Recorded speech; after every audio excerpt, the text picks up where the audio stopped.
you really going live now? Are you really going live this time? Like seriously? Or just fooling around like last time? Am I really live? It says I'm live. I'm not live yet. I'm waiting for it to catch up. Hold on a sec, guys. Oh, let's see what happens. Let's see what happens. I hope you can hear me all right. Yeah, all right. Let's see. Let's see. I'm just waiting for my oh. Okay. Okay. All right, boom, we're in. We're in. What's up, 3D? How you doing, man? Good to see you. I can't tell you how many times I've tested stuff and I've worked on stuff and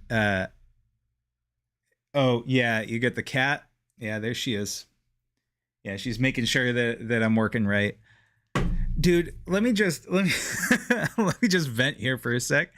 I have I had Firefox open, which is usually what I do most of my work in. And everything everything was totally cool. And so I'm on the back end here, and it said ready to go live. It said excellent connection, the whole thing. And then all of a sudden, it said TubeBuddy is slowing down Firefox. Do you want to close it? I said, yes. I don't need TubeBuddy right now. And so I tried closing it. It wasn't closing it. So then I went into the extensions manager and I shut it down, but it still wasn't working. And so then I was like, okay, well, let me open this up in Chrome. And I guess because I was streaming at the time, I don't know, whatever. It's frustrating. But the boss wasn't here yet. So that's probably what it's all about. Is lower than the recommended bit rate. Hold on a sec. Hold on. It's telling me that no, you stop that right now.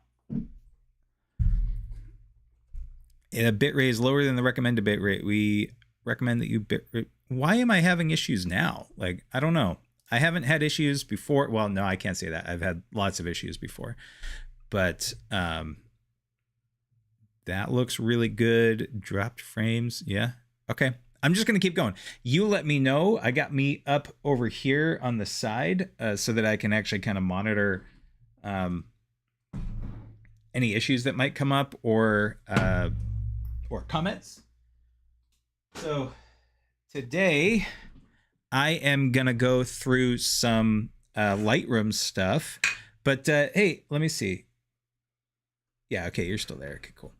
I'm trying a slightly different setup. I got my iPad down over here. So what I'm going to do is, yeah, you saw it last night, 3D, that I was trying to do this kind of like walkthrough of the Lightroom photos, and man, it didn't feel good. It didn't feel right. It didn't feel it just wasn't. I've done lots of those things, and like you said, tutorial videos take a lot of effort, and it's just not where my heart was at. So anyway, let's see here. You should be able to see. Let me get this thing to catch up. Cool. So this here is Lightroom. And these photos here are ones that I took for my buddy. He's trying to rent an apartment. And so he took some photos with his iPhone, which were adequate. But I said, hey, I got the equipment. Let me grab some shots for you. But I didn't have much time. So why I wanted to show this was because I have to do these photos anyway. And this is kind of the unglamorous stuff. You know, I have these shots, which it's just an apartment. It's nothing fancy. It's nothing great. And for those that didn't see that video the other day, this is what being a photographer is a lot of times, is just getting decent shots for clients that, you know, they need to sell something or in this case, rent something. And it's not always going to be beautiful and gorgeous, but it's still a needed service. You know, a lot of these people, they don't understand the creative aspect of it. Or like in this case, like I got this is kind of some bad angles. This one isn't that bad, but it's still slightly askew, which would totally be fine. but they, one, won't have the gear to be able to get this much space. This is a full frame camera that I used, an EOS R with a 16 mil wide angle lens. And so I was able to get as much as possible, but even still, I still couldn't get this wall over here on the right, which I really kind of wish that I could. Let me just make sure. Yeah, still cool. Anyway, so I was able to get a lot more in and get the best out of these photos. You can see that they're super grainy. I'm imagining that you can see that grain on through YouTube. But anyway, I've already gone through and I've flagged these because that's what I was doing in the tutorial. I was showing everybody how to, like, what my process is, which is pretty quick. So if you don't know how to import stuff, when you put your SD card in or put in your camera, like whether it's USB or whatever, into your computer, then Lightroom will automatically pop up something. And if it doesn't for some reason, or you need to do it manually, you just go to File and Import Photos and Video. And then this box will pop up. Now I don't have anything. Maybe I could do this. So there's like these are some photos that I've taken already.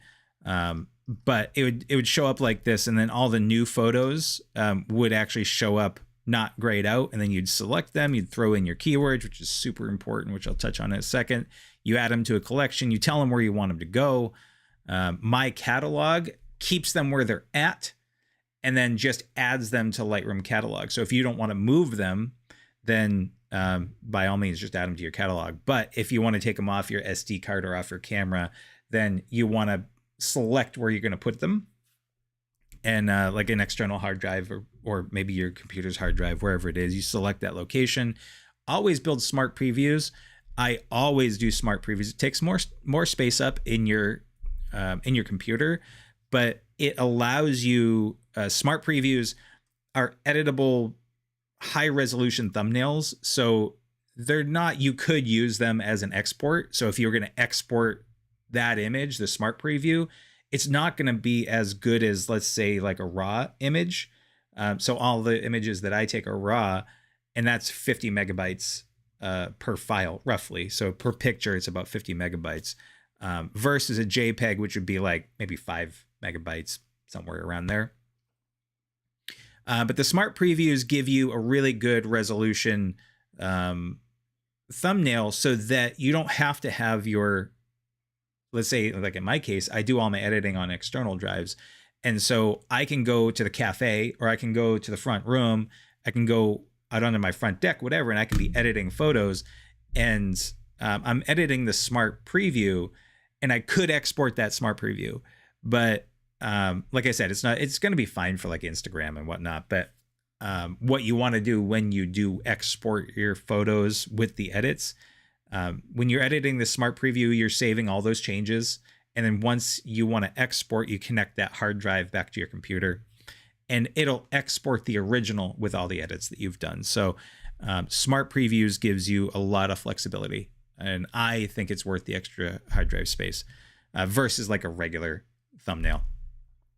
And so I always add to collection. Don't import selected duplicates. That's just or suspected duplicates. Sorry.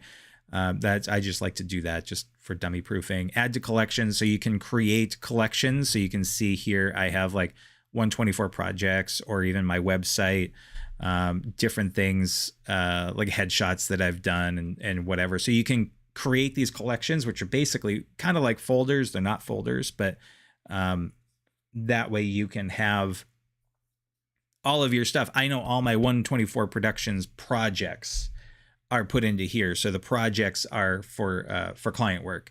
So that's where I would put it. And then the biggest thing is keywords. If you don't do anything else in life, make sure you put keywords down because you'll run into major issues if you don't. I did.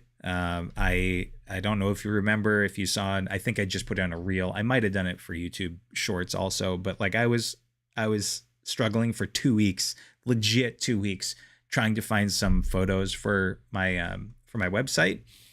And they were old construction photos. They weren't even that old, but it was during a time where it was really busy. was crazy. And I was just like, I need to get these photos in, and then I'll put the keywords in later. And I never did. That later was a couple months ago when I needed them. And so the photos weren't keyworded. There was like my organization, for whatever reason, there was a lot of chaos. And that's from the job that I quit that you guys all know about. If you watch the 20 Days of Authenticity, which I know you did, 3D. But anyway, so just make sure if you don't do it now, you're going to pay for it later. So don't rob yourself. Okay, so this is what ends up coming up. And then what I typically do is I'll go through here, and then these are all the photos. I only took 60 photos. There's 59 photos. And so you can look down through here. They're not glamorous. Like I said, none of them were picked. None of them were flagged. But what I end up doing just as part of my process is I'll go through and I'll say, yep, I like that. And I hit P on the keyboard, which will pick it. Or I can hit X on the keyboard, which will reject it. Now this is for Mac. I'm pretty sure it's the same for Windows, but it might not be. Now, if I flagged it by accident, then I could either hit in this case, it's picked right now. I could hit P again. Oh, I'm sorry. No, I can't. You just have to hit U for unflag. So P for pick, U for unflag, X for reject. And so I'm going to keep that picked. So what I do is I'll kind of rapid fire go through these photos. Now, like I said, I've already done this, but what I do is I kind of do a gut reaction and I say, well, that one's way too like bad angle. This one is less bad angle. It's in the opposite direction, but there is this thing over here on the side, which normally I would actually choose the photo next to it. I would choose this one, but I think we want to have that photo with the door open. So that's why I picked that one. And what I'm going to do here is I'm just going to crop this out because it's super easy. I'm going to have to rotate it anyway. So chances are that's going to cut that out. So that's when you're going through, you just, figure out what photos you kind of like by a gut reaction. And then if you have two photos like this, which are very similar, my initial gut reaction was that I liked this. And then this one's good. But my biggest two things that I didn't like about it was that this top here, right up in here, that you can see, and I didn't like that. It's not the end of the world, especially because I can crop that out very easily. But I have this one, which I like. The only thing that I don't like about this one versus the other one is that this doesn't leave a lot of space up here by the light. That's also a gross color for a light, by the way. It's like a white green, gross, nasty, like horror movie vibe. But anyway, so those are a couple of things. So what I could do is I could choose this and then kind of crop. If I go over to develop module, I could just crop this down real quick and I could take that out. If I hold Alt or Option, then it does it. And take it by the corners. Alt or Option will take everything in together, and then Shift will keep that proportion constrained. So let me just show you. So if I were to do this, I go crop. If I just hold Shift and grab from the corner here, you can see I'm pulling it in, but it's going from that corner and bringing it down to the opposite corner, which is not what I want. So if I just hold Alt, then you can see this is not holding Alt and Shift. This is just Alt. And so it makes it all proportionate. Proportionate? Yeah, we'll say proportionate. But in this case, I actually want to do the best of both worlds, which is Shift and Alt. And I could do that. And then I can actually pull this guy over here. And so, I mean, I could go with that. This, I don't know if you can tell real well, but this, the door is actually a little bit cattywampus. So I could actually take this guy and just kind of line it up. If you look right here, you see, actually, I'm just going to hit enter so that, there we go. So what I'm doing here, ooh, come on. What I'm doing, that's way off. So this is part of the problem that arises when you use very wide angle lenses like that 16 mil. So what I did was I made this angle. So if you look right underneath that light, right here, this line right here, that's what I'm lining stuff up to, that grid. But when I do that, so if I take this and I kind of basically keep that straight, it's just above the grid line. But if I keep that straight and say, okay, that's great, then the stairs are actually cockeyed. So this is what happens when you have fisheye lens or wide angle lenses. It's pretty common. So it's not just with wide angle lenses, but it's more common with wide angle lenses because it also depends on your perspective. So if you're looking at something at kind of an angle instead of straight on, then that's usually what happens with this. And with wide angle lenses, it's all kind of at an angle, except for like right in the middle. But even still, that's still kind of warped out. Did you get that? Blue. But so this is where you have to make the decisions. Do I like that line straight, or do I want the stairs to be straighter? I could do a couple other things too. Down here, if you go all the way down, first of all, I'm going to take the sharpening off because this was already very noisy. And if you sharpen the image and it's a noisy image, like the dust and scratches, and but in this case, the low light creates noise. It creates that actually, let's see. So if I did this, let me just crank it all the way up and see if that'll help you see it. Maybe not. Oh, no, wait, that's noise reduction, dummy. If I bring up the sharpness. So you see all this here, that's noise. And that's, I mean, it's just sharpening, over sharpening everything, which sometimes you want to sharpen stuff, especially with faces. But if it's low light imagery, you're actually just going to sharpen the noise even further. So you just want to be careful. So this is just an overall shot. Did she? Yep. She's sitting behind me right now. Hold on a sec.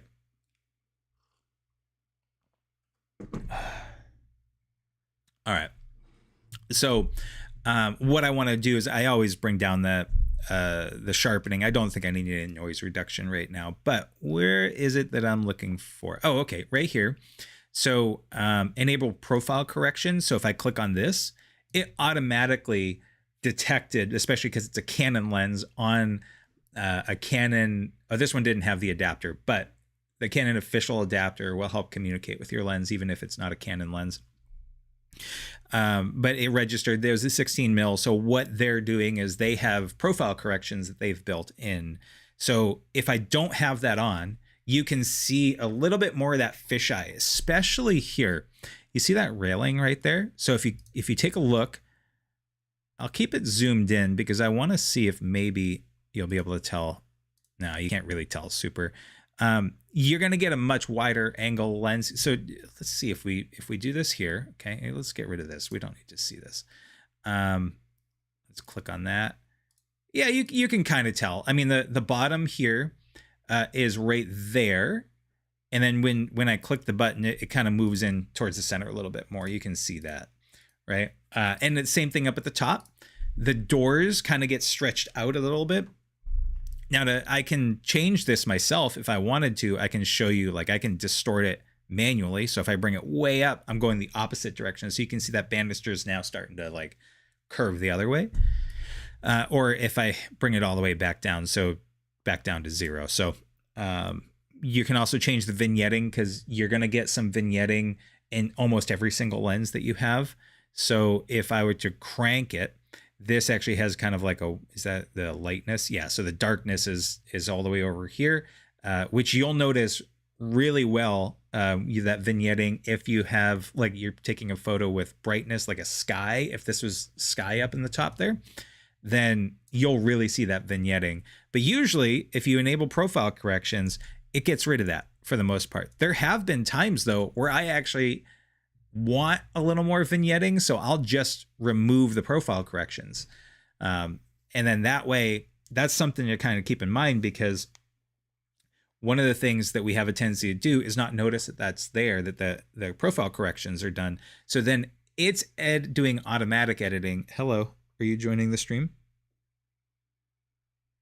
Excuse me. No, you're gonna knock that. No, I don't care. You're gonna knock the microphone. You love to do that. Anyway, so you don't want it to do an automatic profile correction, and then you're trying to bring back the vignetting and not realizing that it was taken out. So then you're just correcting the correction. Whereas if you just didn't have the correction to begin with, so then you're not over editing the photo. You get what I'm saying. You get what I'm putting down. I actually originally had this one picked, but since we're already doing so much, I'm going to unflag that, and I'm going to flag this one, and we're just going to keep working on this guy. So what I have to do is I'm gonna bring this. I really want the stairs to be more in line, because that's one, what people are, your eyes are drawn to that. Literally, like the sight lines right in the middle of the image from the beginning all the way up. It's the stairs. Now that doesn't look too bad. It's still a little bit off. I'll play with it just a little bit more, but I don't want to go too crazy. This is one of those things that as a creative professional, we have a tendency to over edit. I think, I think it was day seven of 20 Days of Authenticity. I was like doing that, like I was zoomed in, zoomed out, zoomed in, zoomed out. That's what I'm talking about. Like I'll like move it this way, move it that way, move it this way. A little too much. So one of the things that I want to do is small thing right here. There's a little scrape here in the wall, and then there's also this like rub mark. Maybe somebody was going up the stairs and like hit it with, I don't know. It looks like one of those sneaker marks, but nobody had their sneaker up there. So what I'm going to do is go over here and click on this guy. That's the healing brush tool. So what this is going to do is it's going to basically take a spot, whatever I tell it, and it's going to take, most of the time, a section that it thinks is where you want to pull from. So in this case, it shows it right here. Sometimes it'll do something stupid like that. And so you can see this is where I selected, and I can move it, but it's taking part of the stair. Obviously we don't want that. So, but you can always click and drag this thing and say, okay, no, I want it there. That looks better. And then you can change the feathering and the size and the opacity and whatnot. The only time that I use that tool is for small stuff in Lightroom. Everything else, I'll actually bring into Photoshop if there's a lot of heavy editing, because to the best of my knowledge, and I am not a professional when it comes to, like, I don't know, honestly, I don't know any tool expertly. I know most of the tools. Well, I know quite a few tools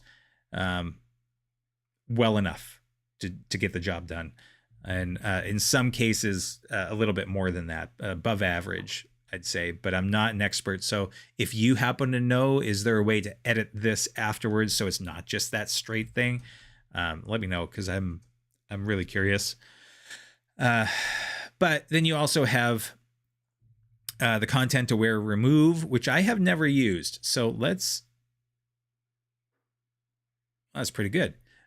Let's see what it does up here. So I'm just using my scroll wheel to make this bigger and smaller. You can also change it here. So you can bring this up and bigger and smaller. So I want to see what happens. I'm using content aware remove. So let's see. Content aware stuff has been really good with the Adobe products, Photoshop especially. So we're analyzing, we're doing it.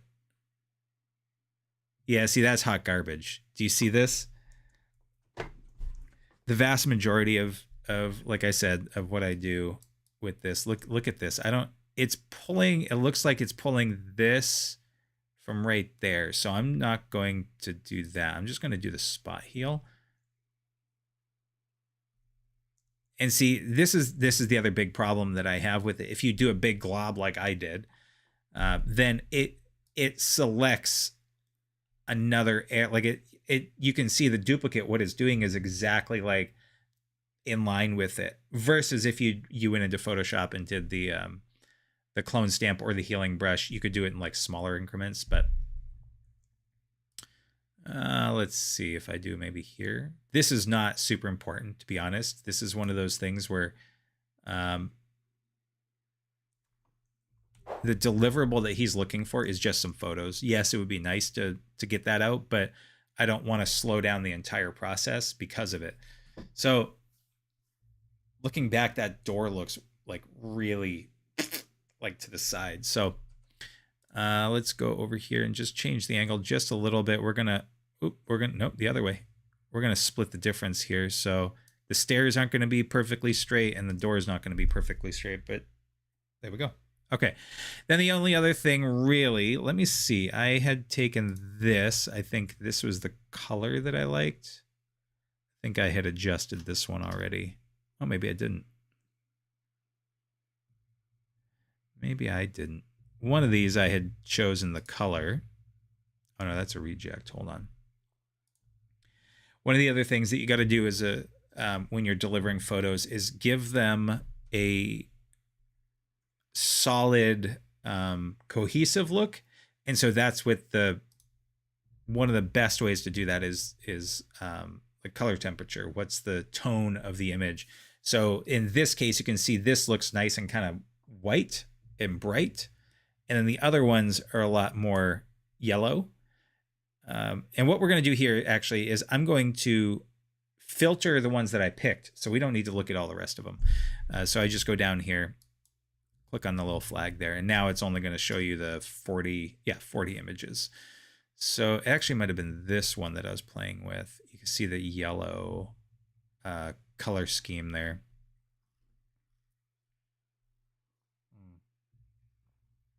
Yeah. So what I'm going to do is I'm going to take this image. Typically what I'll do is after I do the picking, after I go through the 500 photos or whatever, however many there are, then I'll do this view so that I have just the picked ones. And then I'll go through and I'll say, I might do it while I'm doing the pick, but like in this case, there's not really much editing that I have to do. I have to do the color adjustments and then kind of rotate a little bit. There's not much to this. And the vast majority of them, that's all there is. You'll see this was shot at nighttime, which over here in New England is 5 o'clock at night, because at 4:30 the sun's gone. it's almost the heart of winter here. So, it's almost the first day of winter, I should say. But if there are photos where I know that I need to do a little extra work, then what I do is I'll color code them, like this one here, the yellow, which I've already done the work on this one too. Let's see. So if I click on this guy, so I'm hitting the backslash key, which is above the enter key on my keyboard, and you can see the before and that's after. So the before here, you can see the color tone was much more kind of a greenish color because these lights were just gross. And then also I got rid of this and whoops, come on now. And this guy over here. And rather than cropping in, because I wanted to give him as much workable space as possible for these photos, I just did that healing brush tool that I showed you and just made that happen. So here's the new one. What I could do, because it would also remove this, is I could crop in a little bit more. Now let's see what happens if I do that. Let's just see. I'm trying to give him as much of the image as possible. Up just a little bit more.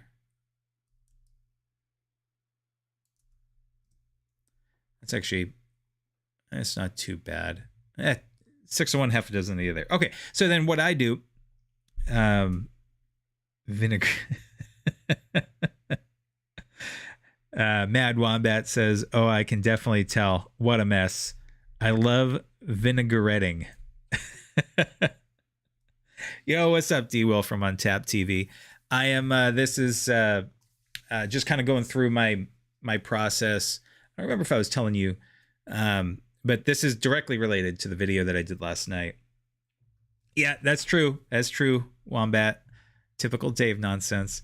I'm just kind of going through my process. Rather than doing this as a tutorial, this is kind of how I wanted to do it. Just like throw a live stream up real quick. This is kind of those, I was telling you, the like create with me, which you've been a part of for the Monday ones. And I'm just trying to figure out my flow and like what doesn't slow me down too much and lets me stay focused on the work that I got to do anyway. and creating videos, creating tutorial videos. Tutorials are so intensive, or they can be, even simple ones, because at least for me, I start to like stumble over myself, and then like I'll be like, oh no, let me retake that, and then like I might have moved the mouse or the screen. It's like, wait, where was the screen? Where was the mouse? Was I on this when I screwed up? How far back am I gonna go? And then like, oh, let me just do a whole retake, and then it's like it takes a ton of time. But like Wombat said, is just typical Dave nonsense. But anyway, so yeah, I like to use professional in air quotes also, but you know, you just got to you sell yourself as a professional. Doesn't mean you are one. All right, here we go. Oh god, it's getting cold. Okay, yeah, so this is pretty good. So I know that this is really good, and so I'll go from that yellow color code, and then I'll make it green, because I know green means go. So that means that that one is done. Two ways that I could do it. I could hit, was it 8 on the keyboard, or I could right click on it and say set color label. And so you can see red, yellow, green, blue, purple. And 1 through 5 will give them star ratings. I almost never do star ratings. It slows me down, because then I say the pick and reject, the flags are very, very good, because it's just, yep, this is good, this is bad, or it's just neutral. I'm not going to deal with the neutral ones. They're there. I know that they're good enough to kind of revisit if maybe one of my picked ones doesn't work out for some reason. The only time that I'll rate stuff is when I'm going to use it for a particular purpose. So if I want to use something for like maybe a YouTube thumbnail, or a video, like kind of to talk about over B-roll, or maybe I'm choosing between a few of basically the same photo that's just slightly different angle, or just like I tried a different editing tone to it. And I'm like, okay, I'm going to post these on Instagram. I'll rate those, but I don't do it when I'm delivering stuff for a client, like these 40 photos. I don't need to rate stuff, because as soon as you go from rating in the stars, then you go from like, this is good or this isn't, to, well, this one is like a 3 maybe, and then no, it's not as good as a 3, maybe it's a 2. It becomes much more subjective, and you start digging into it, at least I do, start digging into it far too much. So usually what I'll do is I'll say like, this is a 5, or maybe it's not a 5, it's a 4. It's like, this is damn good. And I think I'll probably use this one over maybe one that I've rated as a 2 that's decent. Again, but that's only for a specific purpose. Cat, you're not part of this. Okay, I don't care. So anyway, so if I were to do 1, 2, 3, 4, 5, then actually let's pop this up in the library view just so you can see it a little bit better. So let me bring this thumbnail view so you can see more. So you can see down here, it has 2 stars right now. If I were to hit 3, 4, 5, then once you get to 6, that's when it starts the colors. 6, 7, 8, 9. And then purple, if I do 0, then it's going to remove all those flags. So the only way that I know of to get to the color purple is set color label and go down to purple. You can also remove color labels here, or if let's say that I had labeled it yellow, if I hit that button again, which is 7 on the keyboard, then that turns it off and turns it on. But in this one, I know is good. That one's done enough. I'm looking at it and I'm thinking maybe there's a little too much magenta in there. But now when it's full screen, it looks a little bit kind of like there's some green in there too. So I'm not really gonna chew through this too much. Actually, hold on, zooming in, it looks like it's got some pixelation there, so it makes me feel like I don't have the full version. Yeah, okay, that's why. I don't know if you could see that or not, but looking down into the floor, I could see kind of like this pixelation almost happening, and it's because it wasn't using the full image. But when you zoom in, it gives you more of the full image. it knows that you're not just trying to do like the regular thumbnail. So, all right. So that guy's good. So what I'm going to do is I'm going to use this one because I've already color not color coded it. Yeah, man. Whenever I look at it here, it looks a little too red. And now I see some green tones. Okay, let me just do one more thing. Because what I'm going to do is I'm going to take this one and I'm going to apply the color adjustments to all the photos. So if I get it right the first time, then it really makes the rest of my job a whole lot easier. So I don't want to make this too blue. So I got these, I can make this warm. I can make it cold. I don't want to make it too blue because I don't want it to feel too stark. You know what? Let me go down over here. Oh, I do have the vibrance. Cat, you better not touch that microphone. Let me reduce the vibrance and saturation. I'm actually going to bring under saturation, under HSL and color. I'm going to stay on HSL, which is hue, saturation, and luminance, which you can see here, hue, saturation, luminance. Or if I had them on all, then you'll see them all listed like this, but I like to do it like this here. So I'm going to reduce the reds, which are actually magentas in this case, I'm pretty sure. So if I were to bring that down all the way, oh, actually, yeah, all right. So that's not actually making any changes. So if I bring this up all the way,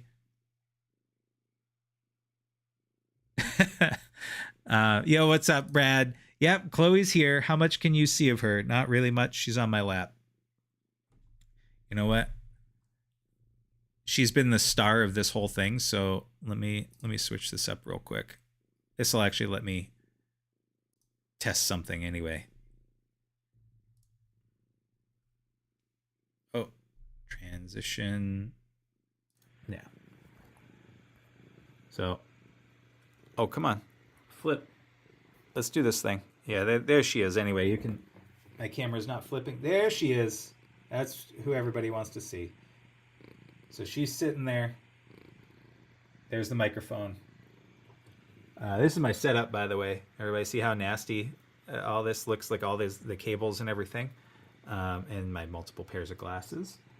So, all right. Now, you guys don't want to see me, so let me transition back to that. I don't know if you can, you probably can't hear her. Okay, so that's good. We are back. Let me just make sure you could hear me. Yeah, okay, cool. All right, so let's go back here. Perfect. Okay, so what was I doing? Oh yeah, I was changing the saturation. She does just want love. A little too much of it. I mean, if you want to split the duties, she'll take it, I'm sure. Okay, so what was I doing here? So reds, you can see that like I'm playing with the reds, nothing's changing. It's the yellows.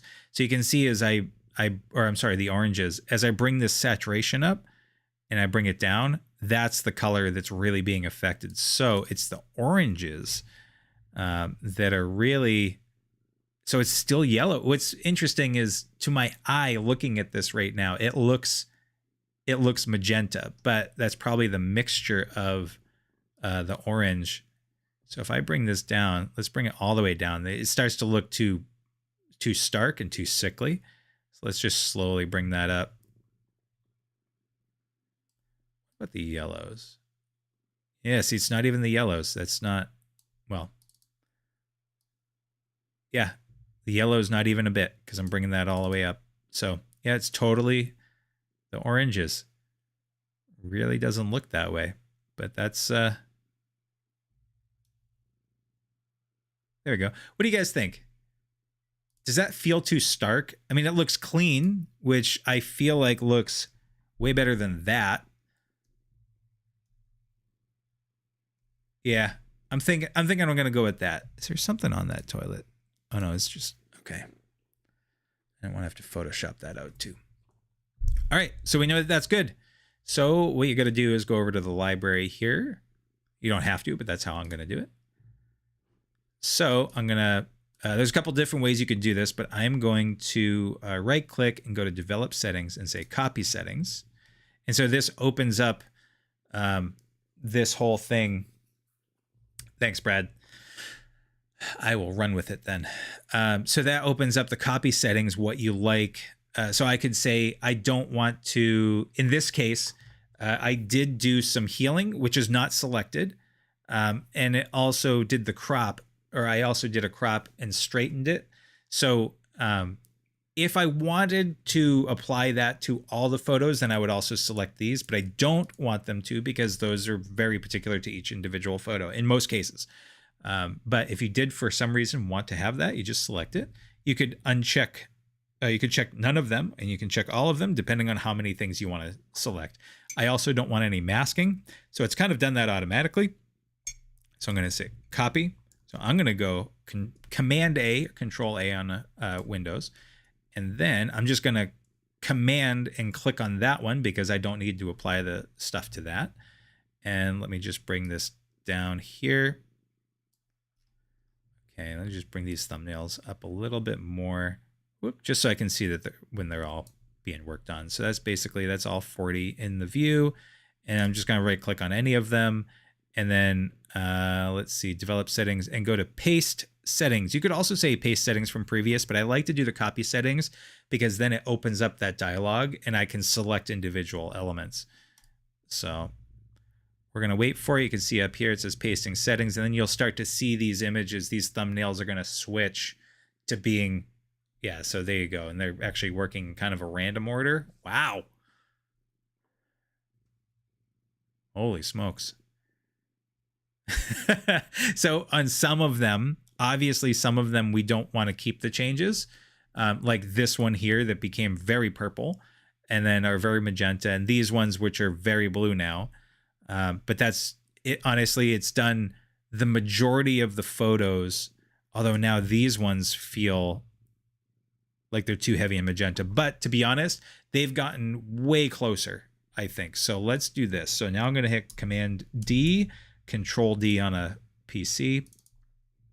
Click on this guy. That actually looks pretty good. I'm going to go into the develop module. I'm just going to see what happens if I crop it a little bit. And then what that should have done also is, yep, it reduced the sharpening. It brought that down because I had done that on the previous photo that we used as the master, which is good because you can see right now there's a lot of pixelation. So now it's going to load the full image. And so it still has quite a bit of noise in it. So it already has, what does it look like if I don't have the noise reduction in it?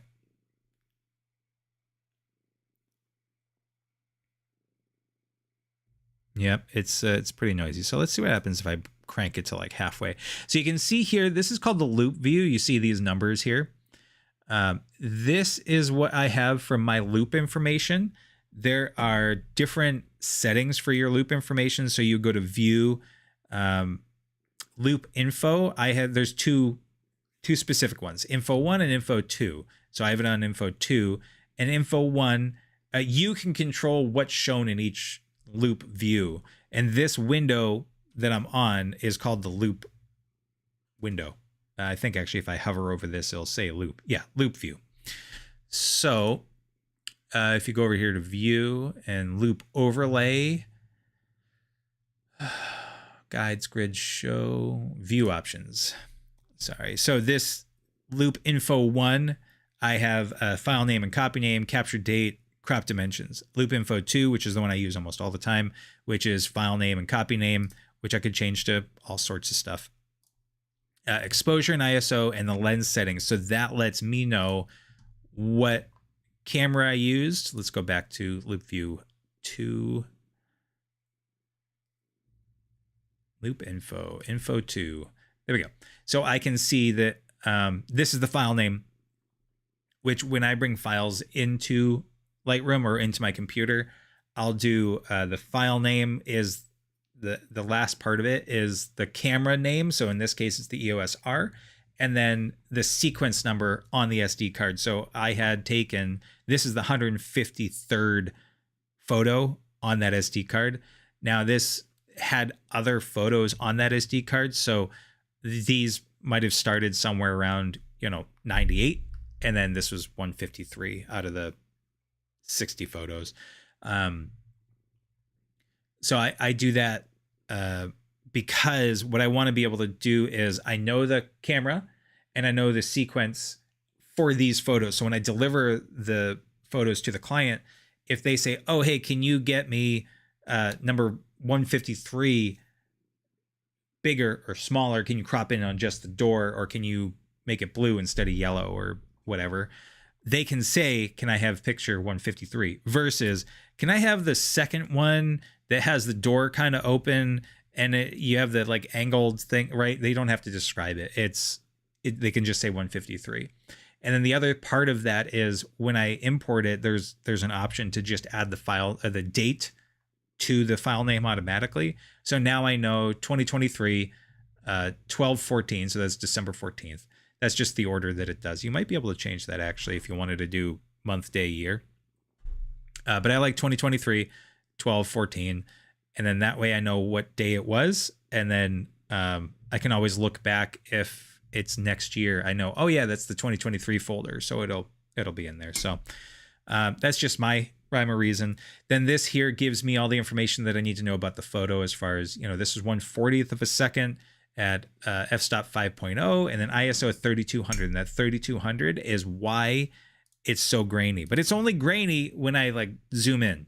So it's not really a big deal because what he's going to do is put this up on, I don't know if he puts it on Zillow or where he's putting it, but wherever it is, the client's going to put this up and they're probably going to look at it even smaller than this because it's going to be somebody on their phone. So they're not going to see that grain. So you don't want to like go crazy over it. It is good enough. But the one thing that I do want to do is see if I just kind of straighten this out a little bit more. That's good. So one of the other things too is oftentimes I'll leave this open. This has presets. So I could put on some of my own presets. I've created some like a lot of times presets don't actually do much if the photo that you've taken is different than what you set the preset from, if that makes sense. So in this case, my presets, this grunge preset and the grunge light preset, the grunge light actually looks not too bad. But they look really good on concrete. And that was the idea. I made this like grungy, dirty looking thing based off of kind of grungy, dirty looking things, photos. So it just kind of enhances that. And like just the basics, this is not good for this because this is just some basic adjustments, basic lighting adjustments, but it's not, I didn't base it off of indoor photos with this lighting. I based it off of actually a particular project, which would be this one here, that I was always using the same lens and it was always pretty much the same outside, looking at the same kind of construction things. And so I could apply this right to everything, but it's not always going to work. So that's why like this kind of looks like, I'm not going to say garbage. Actually, it does have kind of like this cool tonality to it, but it's not what I'm looking for right here. The nature vibration is going to not look good at all. So that was for like foliage. This makes foliage look pretty cool. It adds a lot of yellow to it. So in this particular case, in almost every photo that I take, if I do actually apply this to anything, I have to tone it down quite a bit, but that's neither here nor there. But that's what these presets are. So you can, Photoshop comes with a ton. Lightroom comes with a ton. And that's a video for another time because we don't want to get into all that. So, but why I was bringing that up is because it shows me the navigator. So what I like to do is if I do this, then what it's going to do here on the navigator is it's going to show me actually what the cropped image is going to look like. And I can see that here, but it's kind of a little difficult to really discern that. I can see that, it comes down to the door here and it kind of comes up here, but this shows me exactly what it'll look like. And it's a little hard for me to see exactly what it'll look like if I just do it from here, because I am seeing the background of it. So that's one of the reasons why I like the navigator, but you can always just get rid of it by temporarily getting rid of it like that and then just pulling it back if you wanted to. So anyway, I'm going to leave that like that. And that guy is green. So, oop. All right. Now we're cooking with peanut oil. Come on now. Now this guy, I think I'm just going to leave alone. I'm tempted to put a little bit of crop in here, or to rotate it, but that's going to rotate this out. And this is one of those things about using a wide angle lens is it's always going to look slightly unstraight around the edges. So I'm just going to say 8. Cool. That's good. So now we're going to go here. Let me just double check. This does look pretty grainy, but it's probably good. Come on. There's a little bit of lag on my system, but I mean, I am streaming. Yes, cat. You guys can't see it, but I'm trying to put my hand on my keyboard so I can hit the arrow keys, and she's putting her head on so that I'll pat her. Okay, now this one obviously needs to get quite a bit of illumination going. So this one, let's see, this is already at 1250. So this was just a darker thing. So what I'm going to do here is, you can see I have exposure, contrast is down quite a bit, which I brought the contrast down because I don't like the harshness of it. There's a couple things that I can do here. Texture and clarity I didn't want in these particular photos. So I can crank this up, which honestly will probably just be what I do, because they just need to be good enough. Okay, come on, zoom in. So what I'm doing too, also just to zoom in, I just click on there. You can see the little magnifying glass, and that'll zoom into whatever your preset thing is. So if I click here, then it's going to 100%. If I go to 2, that's 200%. So if I click back and click again, it'll just go to that 200% versus fit. I could say go to 800% each time. That's overkill. We don't need to do that. But I could also say maybe just go to 12%, you know, whatever it is. So it'll zoom to whatever you tell it to zoom to. But I'm just going to do 200% because I have 100%, which is good enough. Okay, cool. So we're going to now rotate this out. I want to see if I can rotate this guy out. Whoops. Come on. If I can rotate this guy out here and kind of straighten the image. So I was really crammed up against the corner. It's actually not too bad. And I couldn't even see the screen. So, man, I want to rotate this more so that it's straight. But then I'm going to cut into that door. And I don't want to do that. How's the other one look? Oh, wait, that was... Let me unflag because I know that I have that other one that I was showing you earlier. And I mean, that looks good. Let's see what happens though. How much do I have to rotate this thing? So I gotta, oh yeah. So even if I were to choose this one, we do want the one with the door open, preferably. But even if I were to see, this is nicer because it's straight, but then that door is cut off anyway. So let's do this. So these are the hard decisions that we really have to make. These are the things that people don't really appreciate as being a professional photographer. These are the hard decisions. This is like life and death right here. So do I want the room? Ooh, can I bring that? No, I can't bring it over. Damn it. What if I bring this up? Can I bring it out? Kind of an odd size though. All right, let's change this from custom to original. Maybe if I do this, can I bring it over? I can bring it over a little bit, but then, arg. What do I want to do, guys?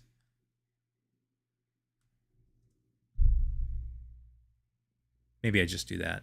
I feel like straight. Yeah, we're just going to do that.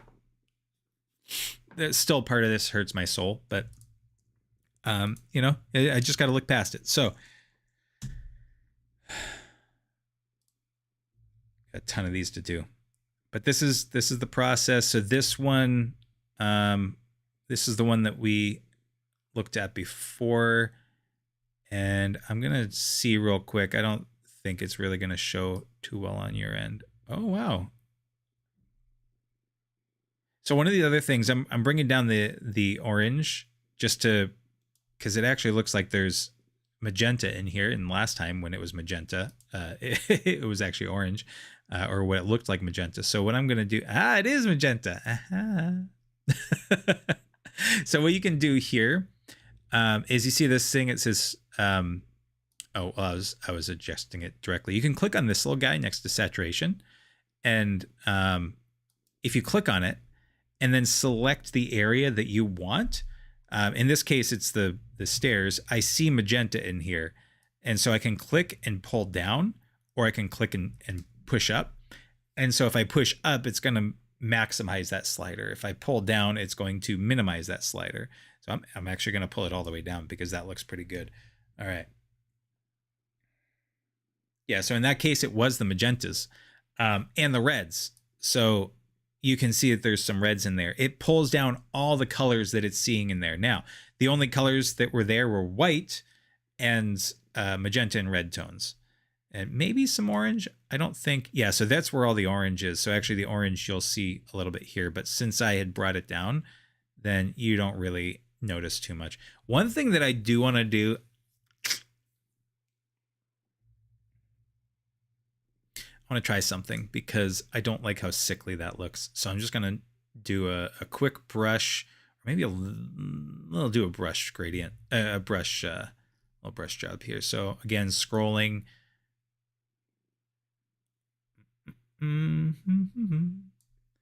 Okay, and then I'm going to add a little bit of yellow. Okay, that's not too bad. It's actually a little too much.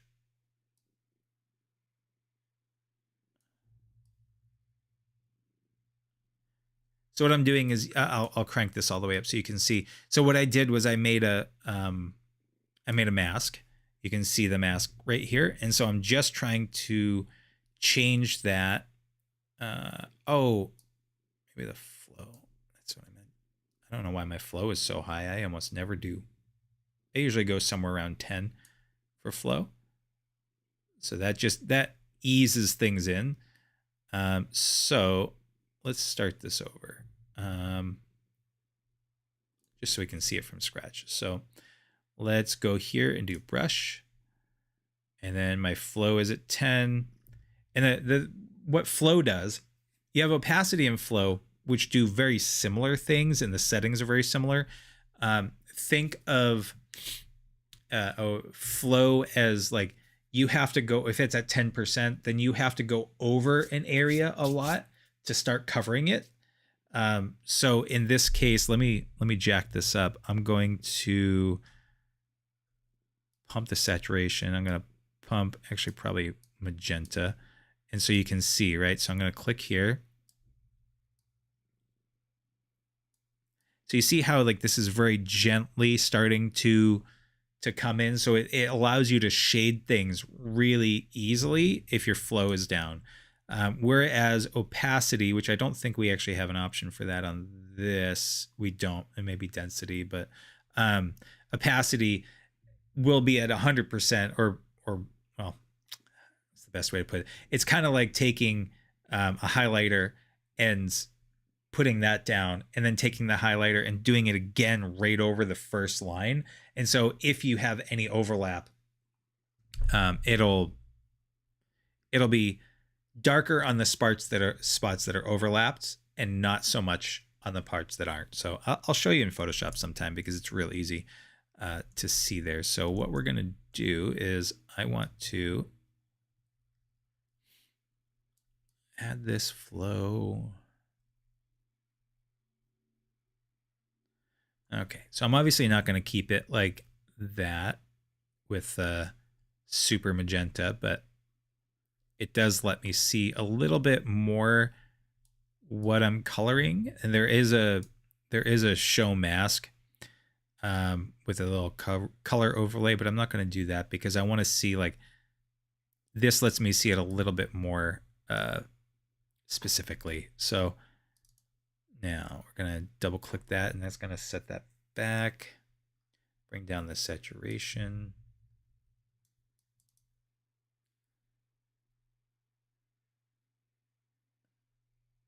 It's a little too green, so I'm just going to bring this up. Honestly, I'm probably really overdoing this. I'm just getting too intense. I think I just am. I'm going to move on. This is the hard thing, you know? So, come on.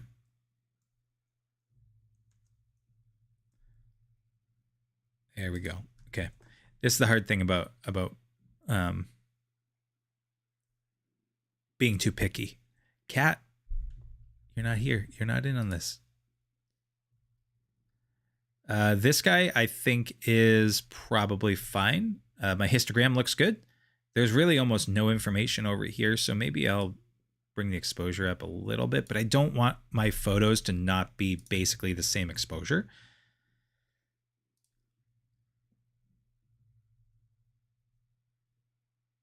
Come on. There you go. So that's good. Let's make sure that, yeah, let's pump this exposure up just a little bit too. Not by much.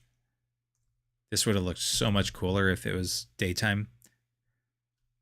But you do what you do with what you got. All right, so this guy is, this one I know I'm going to crop out. You see this guy here? So there's that is just like barely in the photo. So I'm going to remove it completely because it's just more distracting than anything. So again, shift. And this one I just want to bring down like that. That's fine. It's kind of a bummer that that shows brightness there, but not a big deal. It's maybe I'm picky. Okay, so let's bring this up. Just gonna zoom in there. Okay. This is way too stark. Let's bring back a little bit of that yellow. Because I mean, it's a place that people are renting, so I want it to be a little bit more warm. But honestly, there's only so much I can do. The place looks nice. The place definitely looks nice. But it is rather stark.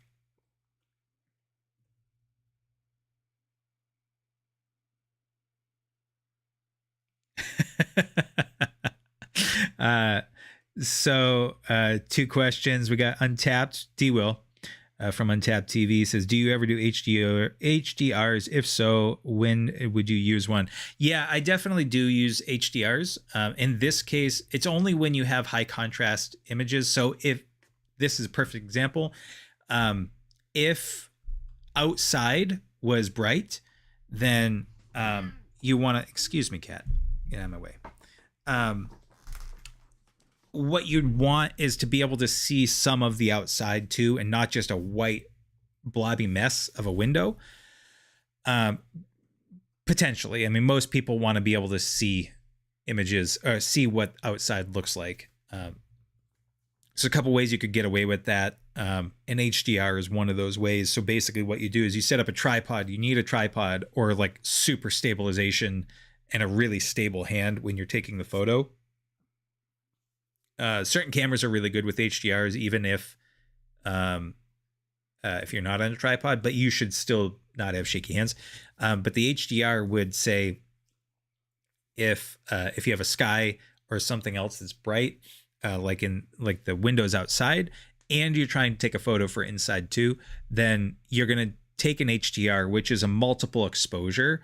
And so your camera can do, most cameras that do HDRs will do 3 or 5 photos, and it'll go at an even setting based on where you tell it. If you tell it, I want you to expose for right here, right in this corner, then it's going to, let's say you do a traditional 3 exposure bracket photo HDR. So it takes 3 shots. It takes it at 0, so it's at what you're telling it is even exposure for where you want it, and then it goes 1 stop above and 1 stop below, and it marries those, and so that's the HDR.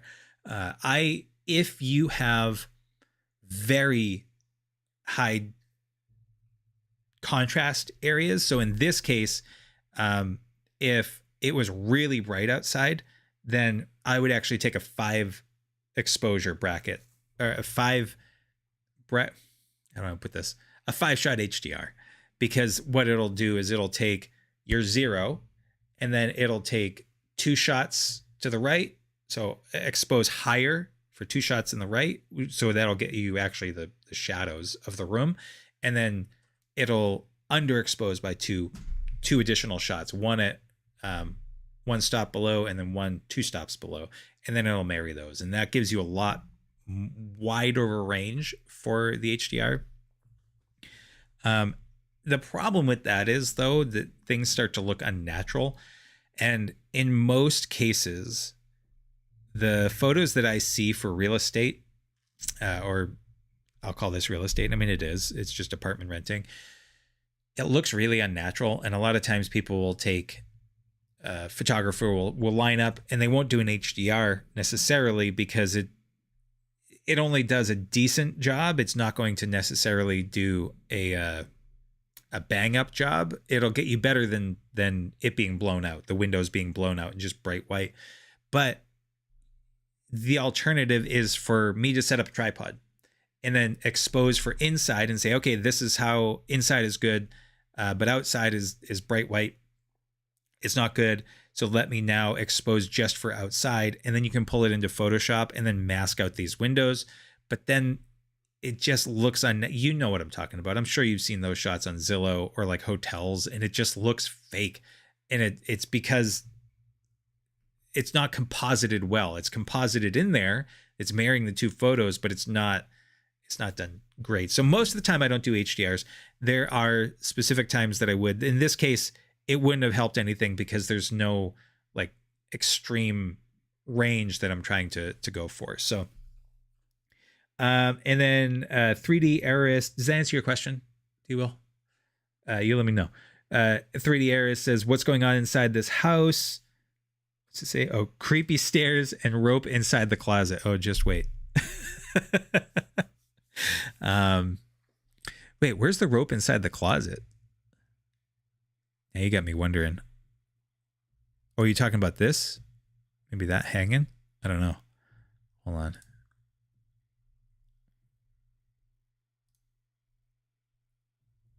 Cool. I don't see a rope inside the closet, but unless it was maybe that, or yeah, I'll have to take a look afterwards after the stream. Oh, those are really blue. Okay.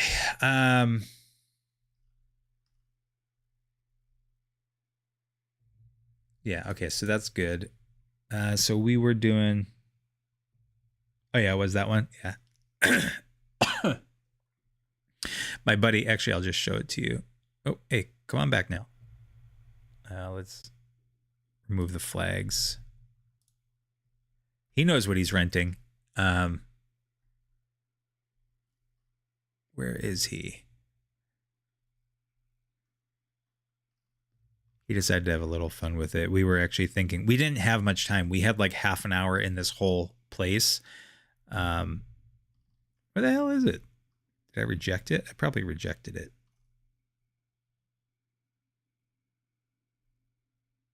Well, whatever. He was inside the closet and I took a photo of him. I took one with the, oh, maybe it's right here. Yeah, that's him with his hand. So we were thinking this was one of the last shots. And we were thinking that it would have been real fun if we had photos like this in every shot, like, and maybe he's outside and you can just barely see him through the window. But again, we only had half an hour to do these shots, and there was quite a few things that we had to clean up while we were there. So I really only had about 15 minutes total to take these shots. So that's part of the reason why these shots aren't, well, no, they wouldn't have been glamorous anyway. I'm going to be straight. This, there's only so much you can do. Okay. What'd you say? Oh, I know what it is. It's a sort of support, not rope. Yeah. It's, yeah, I think, yeah, exactly. You're right. Okay. So let's get this back up. We're going to throw this back into the develop module. Let's see here. Let's bring up some yellows just to bring that up a little bit more warmth. Like, I'm kind of tempted to do this. You know what? That actually kind of does look good. How does it look compared to the other ones? So what I can do is, if you select two, which I just selected both of these, I clicked on one and then hit shift and then clicked on the other one. If you hit C on your keyboard, then you'll be able to compare them. So what I can do is, what I'm looking for right now is the tone, the color tone. This one needs to just be brighter, I think, and I think that'll be fine. The yellow tone is okay. Well, except that right here is a little too yellow instead of like that warmth. I don't know. Like, this is okay. So let me see if I go over to here and select, oops, select this guy here. Yeah, I did put that a little bit too yellow. Let me just bring that brightness up. I think that's going to help quite a bit. Yeah, there we go. Cool. All right, good enough. A lot of times what happens is I'll deliver clients their photos and I'll make a contact sheet, or I'll say, here's your 500 photos. And then they'll tell me, okay, these are my selects. And so that means that they have maybe 30 photos that they want me to post process like this. So it can get pretty time intensive depending on what's going on. This actually might do it just enough.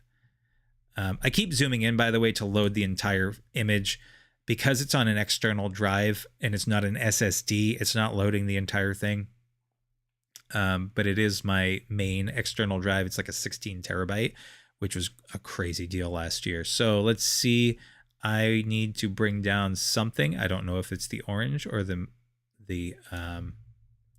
magenta. So I'm just going to go over here because it's just white, and then just bring, yep, in this case, it's just the magenta tones. You can see, look at that. Okay, but I don't want to bring it like gone. I don't want to make it gone. So what happens if I bring the greens down? Is there any green? Nope. Okay, so it's just the magenta tones. Oh, and the reds. Okay. So you can see if I do that, then there's still some like greens in here, but what's interesting is it's not registering any greens. So if I just did that, ew.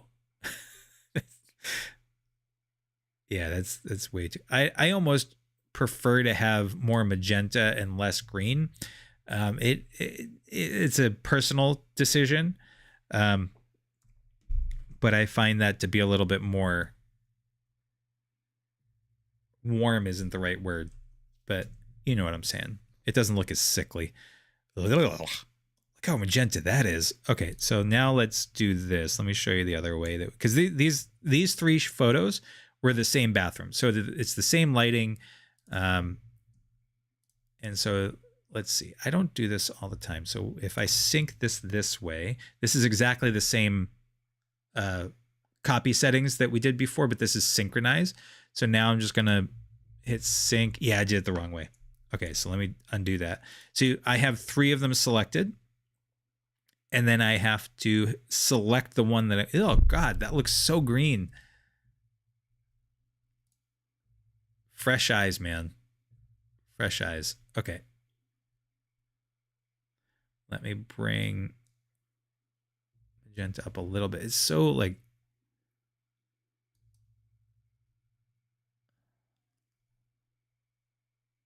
I can also maybe just pull down the vibrance.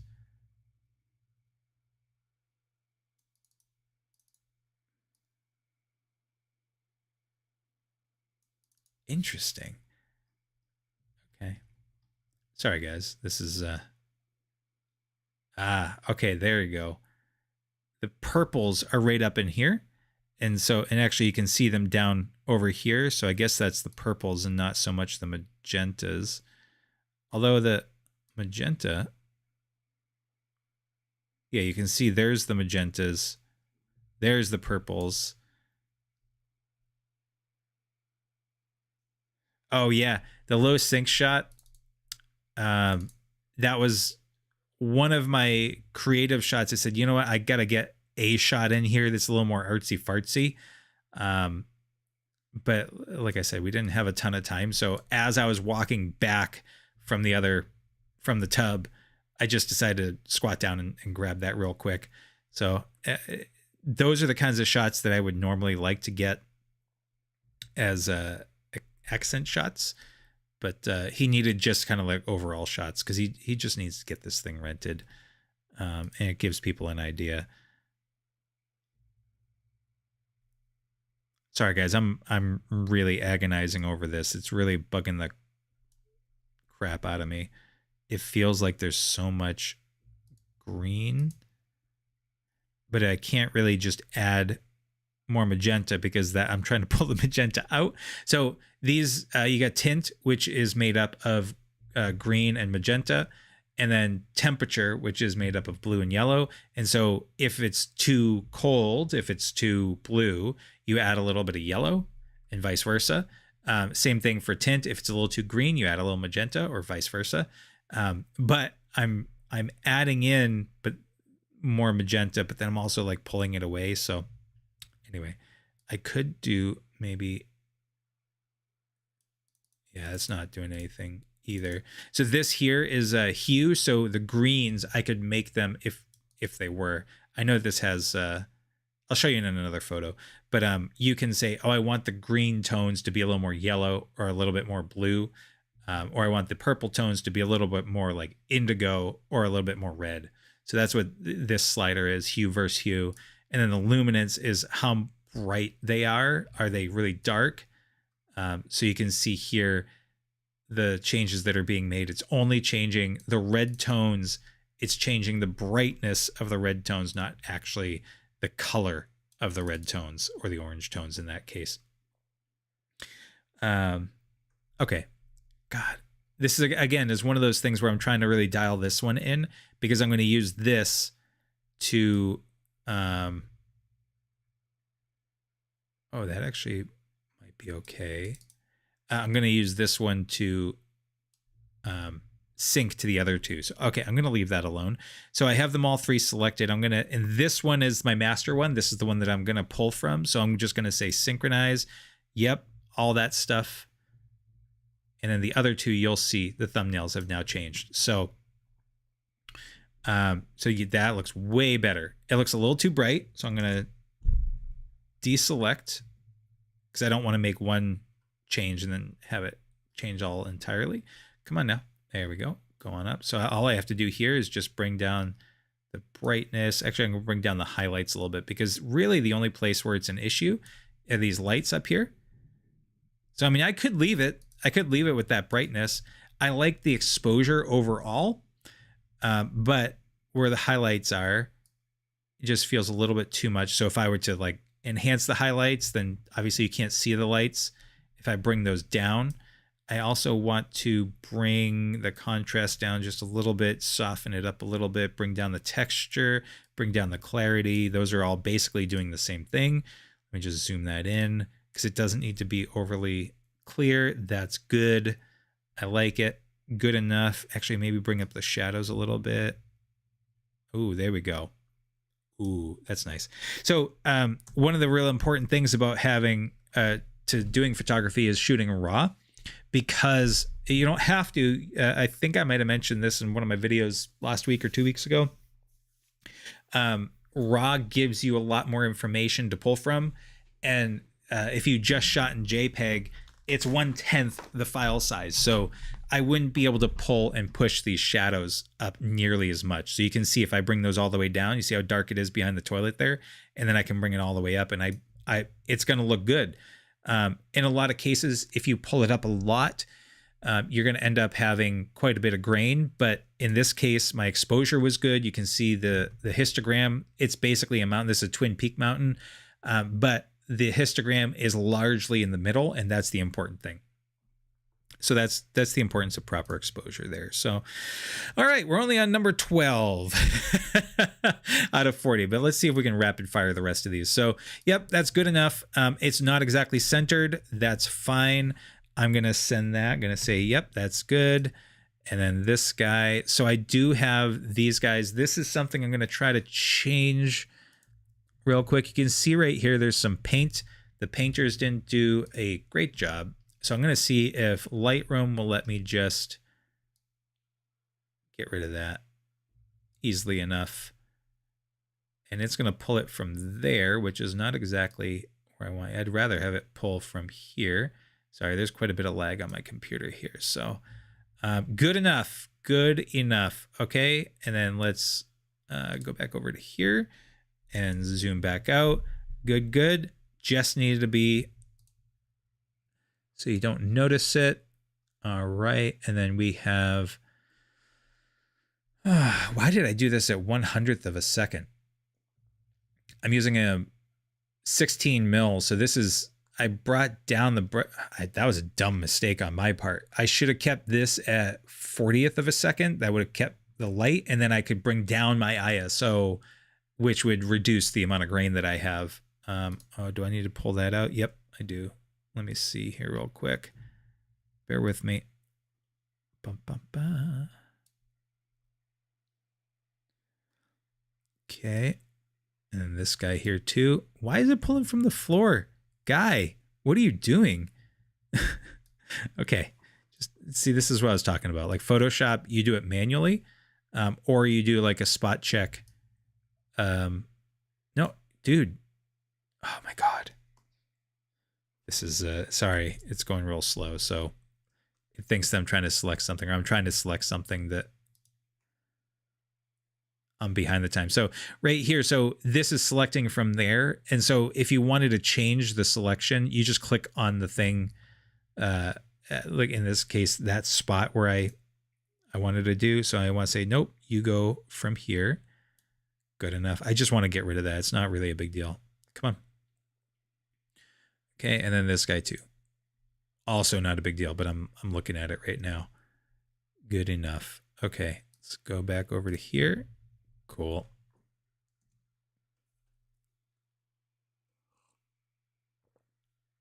All right. Let's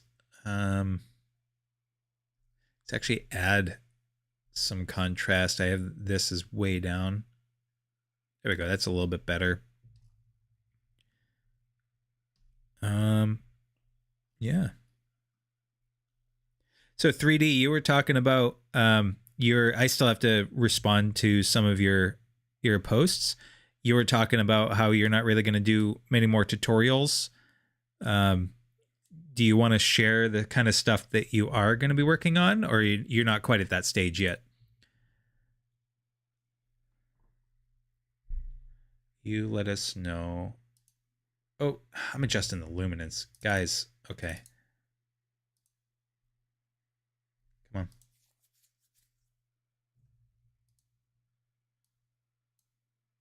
Come on. Do you guys see that? I'm curious if you probably do. Like it looks like there's patches of magenta all throughout here. So I'm pretty sure that that's just, if I bring this down. Yeah, there we go. Oh, it's actually in the reds and the oranges. Okay, cool. So this actually is a very noisy image that I want to bring up a little bit more. So what I'm going to do is bring up the noise reduction quite a bit. And then I'm also going to bring up the exposure, which is going to enhance the, oh, there we go. It's going to enhance the noise, but there we go. Balancing. Okay, cool. All right, cool. We're getting there. I don't know if this is actually a great shot. I mean, I don't think it's a great shot. I'm going to include it. I'm going to do the same thing that I just did in those three. Synchronize that. Let's see. Yeah, no healing. There we go. Did you guys do it? I looked away for a sec. Did you? No, you didn't. Also, D-Will, if you're still there, are you down to show people next Monday? Oh, no, next Monday's Christmas. Are you down to show people that thing that you just shared on your YouTube, the video graphic thing. I think that would be super cool. I don't want to do anything on Monday because it's Christmas. I'm gonna be with family and whatnot. So, but maybe on Tuesday, I don't know. You let me know if maybe that works for you, and maybe we'll work something out. All right, 3D says, nah, not ready yet, but I will let you know more about it for sure. I have a lot of things to figure out, including annoying contracts. Oh, yeah. If you get into contracts, that's a whole nother thing. Oh God, yeah, they're I know a contract expert that has I've always been interested in the contract side of stuff. What? No. No, yes, I love you too, but you're just getting in my way. Go lay under a blanket or something. Anyway, I've always found that stuff very interesting, but I know that I only know enough to be dangerous. So, yeah, be careful with that stuff, but I know you already are. So, I wish you all the best. All right, so let's bring the noise reduction down a little bit. This looks super green here. It looks gross. I don't even remember if these were white walls or yellow walls or what, but they look really green. So let's go over to this guy and then pull the saturation down. Yeah, it's the, whoa. That's actually kind of cool. I can change the wall color. I could make it completely kind of like this. That's actually kind of a cool color, but that is not what it was. I'm going to assume that it's kind of a warm color. Which is funny because now that I brought it back to where it was, it feels better. I'm just getting way into the weeds here, guys. This is what happens when you look too much. So I'm just going to say yes, that's good. Come on. Yeah, you're still there, Brad. Okay, yeah, Brad is my my contract expert. Hashtag not legal advice. But yeah, he's the guru when it comes to that stuff. So yeah. He's the guy that I can talk to about I can kind of nerd out over that. There's a guy on YouTube that I watch once in a while that's kind of fun. Legal Eagle. Which I don't know if Bradley would agree to watch that, or like I know that I've sent you some stuff, Brad, but I don't know if you would condone. Yeah, I guess that's the word. But I've enjoyed watching some of his stuff, and I've gotten quite a bit of education on that. So I nerd out. Oh, can I just say also, I have two pets that are white-haired pets. Max, my dog, he is full-blown white hair, and he's a wire hair terrier. And Chloe, as you saw, is she's just looking up at me. Come on. Let's go. There you go. Say hi to the nice folks. Yeah. Say hi. Okay. You see all this white hair? It floats in the air, and I can use my lint roller, and I can get nice and clean. And then I noticed on the 20 Days of Authenticity, this happened a lot, where like a piece of stray hair would be flowing through and just get like caught in my chin. No, cat. Would get caught in my chin hair, and as I'm talking, it's just kind of like moving with me. So it's about as authentic as you can get, I suppose. Even in the car is the same way because they go into the car periodically. All right, what'd you say here, 3D? I think I will work on them, create sort of my own templates, and go with it to a lawyer. Everything is interesting, but in my case is more making sure they won't make me register as an employer. Oh, I got you. Yeah. Oh, yeah. And you're in Denmark too, so I have no idea how that stuff works over there. I I imagine it's similar in some regards, but by the way, I could hear her purring at the beginning when you swap to the phone view. Can you hear her now? No, probably not. Yeah, she's only about 6 inches below this microphone. So, but yeah, she's got her engine going. All right, what am I doing here? I am going to bring up the luminance reduction, and I want to bring up a little bit of the contrast. Get out of that view. Bring back that contrast. Ooh, there we go. That's sexy. Okay, and then let's bring down some of this saturation. Whoa. When I do that, it brings down all. Okay, yeah, we don't want to do that. Okay, so what happens if I just bring the orange? Oh, yeah, okay, the orange in these cases actually is something I want. Okay, so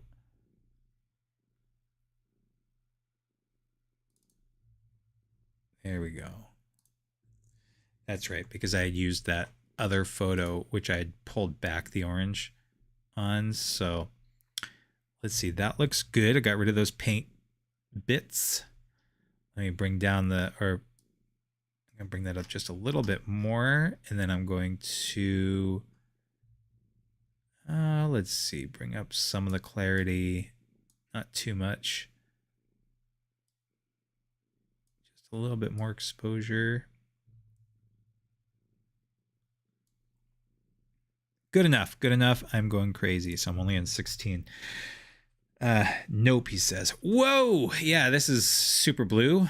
So if we double click on this, then it'll go back to what it was initially. So that's actually not too bad. I kind of like this shot in the sense that there's this bit over here on the right that's the door frame, and I'm going to leave it. Almost nobody's going to notice that, but I actually kind of like that it's blurred out, so it's got a little bit in the foreground. So I'm going to leave that as is. I think I'm just going to, let me bring up my brightness on my monitor a little bit. No, I'm already at 100. So what I'm going to do, come on. There we go. I'm going to bring up my exposure. Excuse me. Sorry. That was probably too loud on your end. Okay, good enough. So I'm going to do the same thing that I did before. Select those three because it's the same. And then just hit sync. Synchronize. By the way, I made some, what I think is going to be killer bread. It's cooling as we speak. Pulled it out literally a minute before I had to be on. Okay, so I'm going to just label these as good. I have to actually go through them. Oh, it didn't select all of them anyway. Okay, yeah, that's good. That looks pretty good. I like it. Cool. Awesome. All right, so I'm going to deselect, Command D or Control D on a Mac. Oh, I don't even remember where this one was. Okay, so this one definitely needs to have some much more exposure. There we go. Kind of an ethereal look. It's a little too much, honestly, the highlights. I could go through here. And so what I want to do, let's see, I'm going to remove, maybe if I bring up the shadows a little bit, but I don't want to remove all the contrast. What is that? Is that a hole in the ceiling? It is. Okay, well, you can't really tell, I don't think. There was one that he had said, yeah, it is. Okay, so what I'm going to do is I'm going to make my adjustments first. And then this is a perfect example of, I'm going to hit 7 because I need to go back to that. But let me do it with you right now because it's a little bit of a different process. I just want to make sure that I get the colors and everything dialed in. Let's see. No, not the clarity. What is it that I'm looking for? Contrast is a little too high. Oh, you know what? Maybe bring up the blacks. Yeah, that helps a little bit. Okay. The highlights, like this area right here is just way too bright. But I'm going to right click on this and go into edit in Adobe Photoshop 2024. I'm actually going to open as a should I do as a smart object? No, I'm just going to edit straight into Adobe Photoshop because I'm going to take that is not something that I could do in Lightroom. I need to just honestly just heal that over. Do a clone stamp or something. So this is going to open up real quick. Hopefully. What is it? Oh, that's the sample thing that I did. Okay, come on. Let's try that again. Right click. Edit in Photoshop. I noticed that this started doing this. I think it was the last update to Photoshop. It might have been the one previous. Okay, so let's see what happens if I say right click, edit in, open as smart object in Photoshop.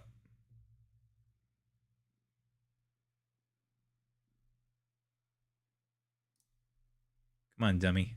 Okay, reading camera raw format. Perfect. It's taking forever. There we go. Okay, so let me maximize this guy.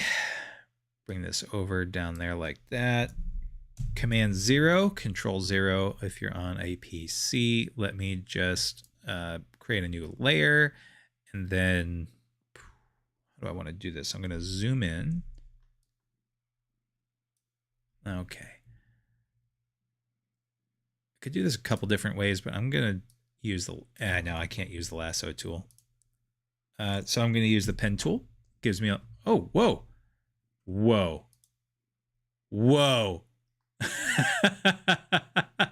I obviously haven't used this, but Photoshop has a lot of AI stuff in it. And look at this. So this is the, what is it called? Like the content aware, tracing tool. So it recognizes this thing as a line, and it recognizes this as all part of the same thing. I'm just going to click. Oh my God. Oh my God. So I wasn't going to like do all sorts of like little things. I was just going to make like a weird like trapezoid looking thing. Oh my, let's see what happens. I'm just going to hit generative fill. So if you click on this and then don't put anything in, what it's going to do is basically do like a content aware fill and just be like, unless it gives me a doll like that weird one that I did that I showed you guys with D-Will. But it should just honestly fill the spot in. And so now that's weird. So you can see the options here. I'm not sure why it's not going away. But let's, I mean, I'll choose the first one. Sure, why not?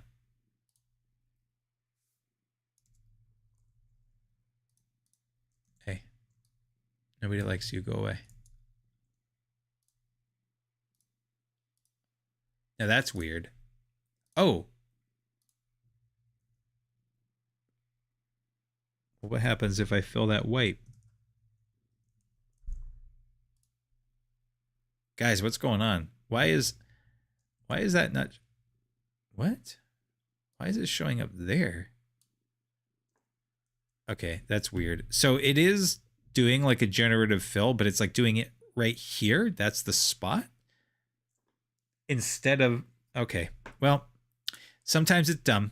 And that's why, you know what, since I have this already selected, so this guy here, and then I don't want to do it that way. I don't want to do it that way. Just give me the regular pen tool, guys. Yo, where's the pen tool? There it is. Okay. I'm just going to Command Z. Get rid of all that. There we go. Okay, so I just got the regular pen tool. Old school pen tool. Sometimes it's dumb to try to be smart. Okay, so there we go. And then I'm going to go over into paths, and I'm going to make a selection. Yep, filter by one, or feather by one. Perfect. I'm going to say, yep, sure, why not? Path 1. Okay. So I'm going to go over here to, what is it? Edit. Oh, content aware fill. Okay, I can't have this as a smart object. Well, what I could do is this. Instead of doing content aware fill, then I can take, is it gonna let me, wait a minute, image, edit. Will it do it? I'm not sure. Yeah, I have it. Oh, there we go. Close enough. Good enough. There we go. Pen rolling like a caveman. Pen tooling like a caveman. Dude, you saw what it did with the AI. Okay, don't give me that. Okay, so I'm going to, whoops, save that guy. So now it's going to save that same thing as a TIFF. The TIFF lets it have layers. Photoshop is undefined. Line, what? It's also a 16-bit file, which is huge. So let's see if it saved me a copy of it.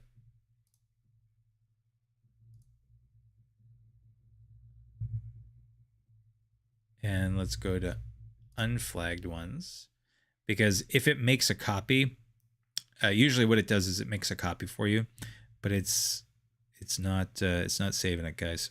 Hold on. This is why we always tell the client, you'll have this by the end of the week, or, you know, whatever you decide that you want to tell them. But it's not, yes, I'll definitely get it to you by 1 o'clock. It's like, you'll have it by end of day, because stuff like this happens. Error 2, Photoshop is undefined. Line 1.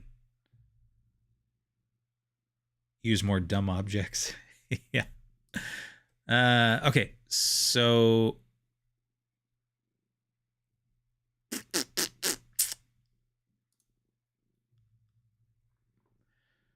there's a couple things I could do here, and just for the sake of workflow, I don't want to, you know what, guys, I will leave that as it is, and then for the live stream, I will just keep on going, and because you guys don't need to be with me for the entire time while I'm trying to figure that out. I could just export it as a JPEG from Photoshop, and that's fine, but I like to, just for consistency's sake, in 6 months, when I want to find that photo again, I want it to already be as a TIFF in Lightroom, just so everything is always together. I find that to be much more helpful than the Band-Aid fix for me would just be to export that photo from Photoshop. I could get the photo delivered. I could export it, hopefully, if Photoshop's not going to be dumb, but I should be able to export it, flatten it. I mean, at the end of the day, another fix that I could do, if Photoshop for some reason didn't want to do it, what I could do is command, oh no, wait, sorry. I could go full screen, tab. There's a way to get rid of the rulers. I'm not going to do it right now because I don't want to go like crazy. And I could take a screenshot like that and then just kind of crop it out. So if I had to, that's what I could do. If I needed to get this to the client like right now, and then work on the back end of trying to figure out whatever the hell that is that's going on with Photoshop, then I could do that. But I'm not, like, I do need to get these over to him. But more importantly, you guys don't need to be here for every little teeny tiny thing. But it is kind of, the idea of all of this is to kind of show you the crap that goes along with this. Like this is the actual workflow. This is the unedited workflow of what I'm doing. And it's not just, oh yeah, I think you would find this interesting. I mean, some of you probably, your eyes have glazed over because it's like, get to the point, but at the same time, this is what it's like. And at least for me, there's always some sort of technical issue. There's always some sort of technical glitch. How do you get past it? How do you deliver the thing to the client? Or even if it's not to a client, you're just trying to get it up maybe on YouTube or your own site or whatever it is. That's good. I'm going to leave that as that is. So just trying to be creative and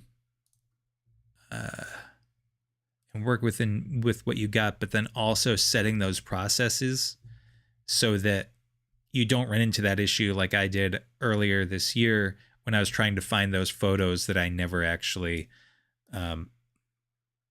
tagged. That's good enough. Because that hurt. That was like 2 or 3 weeks of going through my catalog. I still don't have all of them, but I did get quite a few. Oh, excuse me. I got what I needed. I have probably about 50 photos now that I can run on the website. And right now I'm redesigning my website. But my website was only originally intended to just kind of be like a good stopover for the construction stuff. It's like a really good business card. But now I'm going to start incorporating the other things. I think I might have mentioned that in one of my episodes. Might have been yesterday. I don't know. I can't really keep track. Okay, so I think all these, I can see down here, the thumbnails. These all look way too magenta. So what I'm going to do is same thing. I'm just going to grab this guy and let's see if this will work. So if I bring down, see if it is the magenta. It is the magenta. Okay, so yeah, if I bring down magenta a bit, bring down, is there any purple? Nope. It's a really good, easy way to figure out if it's the tone that you're looking for. Just like crank it all the way up, and you'll see, is it affecting anywhere? And in this case, no, it's not. So if I bring down the reds, yeah, it's reds. Okay, so you can see like there's that like weird bloody look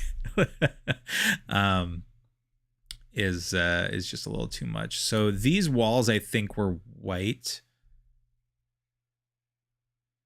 Pretty sure they were white. This is the problem with the fluorescence, and now I've made so many different changes that I could do as shot. Let's see. Maybe they were kind of like a greenish. Ugh, look how yellow that is. This is also the importance of getting white balance correct. So you can do auto white balance, which is what I had done. But you can also change it based off of like, is it tungsten lighting or what have you? Let's see. I'm going to bring the brightness up. I think that's all I'm going to do. Yep, that's all I'm going to do. Okay, so this guy, and I'm going to synchronize all these.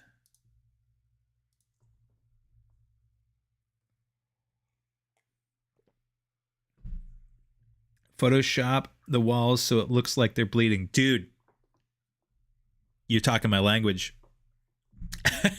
I have to finish that. I got to finish that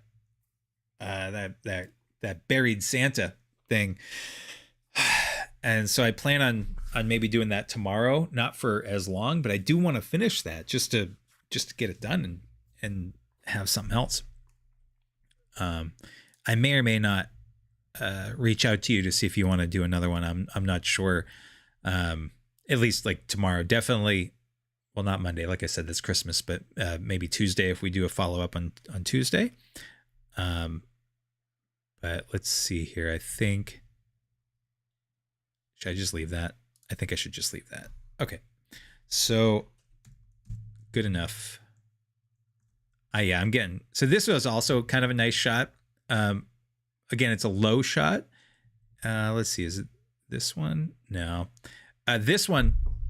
So this is something that is one of those subtle things you can do if you're taking photos in a place. I tried to hide myself. You can see my reflection right here. And for the most part, I hid myself behind the door handles. So you might not actually know what it is. Obviously, you can see the light streaks there. And then if you look really hard, you can see the door right there. So I tried to keep myself hidden there versus if I was just a half a step over, then you actually would tell that's the guy taking the photos. Right now, I just look like, a black blob in the contours, which is what I am. I'm a black blob in the contours of life. Okay, so let's bring down the highlights just a little bit. That actually looks pretty good. Pretty good. Okay, so D. Will says, okie dokie, I'm down for whenever. Yeah, man. I knew you would be.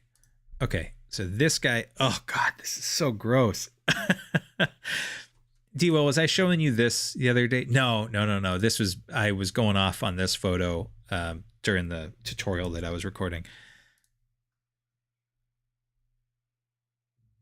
All right, so we're just gonna jack this brightness up. That actually helps quite a bit. I am going to mask this. I just want to do something real quick. And I could try range. No, I'm just going to do a brush. I wish that I could do like a pen tool, like a Philistine. What did you say? A caveman. Sorry. If I could do it. There we go. Okay, and then maybe increase that a little bit more because it's going to be a reflection on that. No, I don't want to move it. I want to just have it touch that door a little bit. Okay, so let's actually just add a little bit of yellow. That helps. Maybe just a little bit of magenta. Yeah, that's better. It's not perfect, but it makes it a little less green and sickly.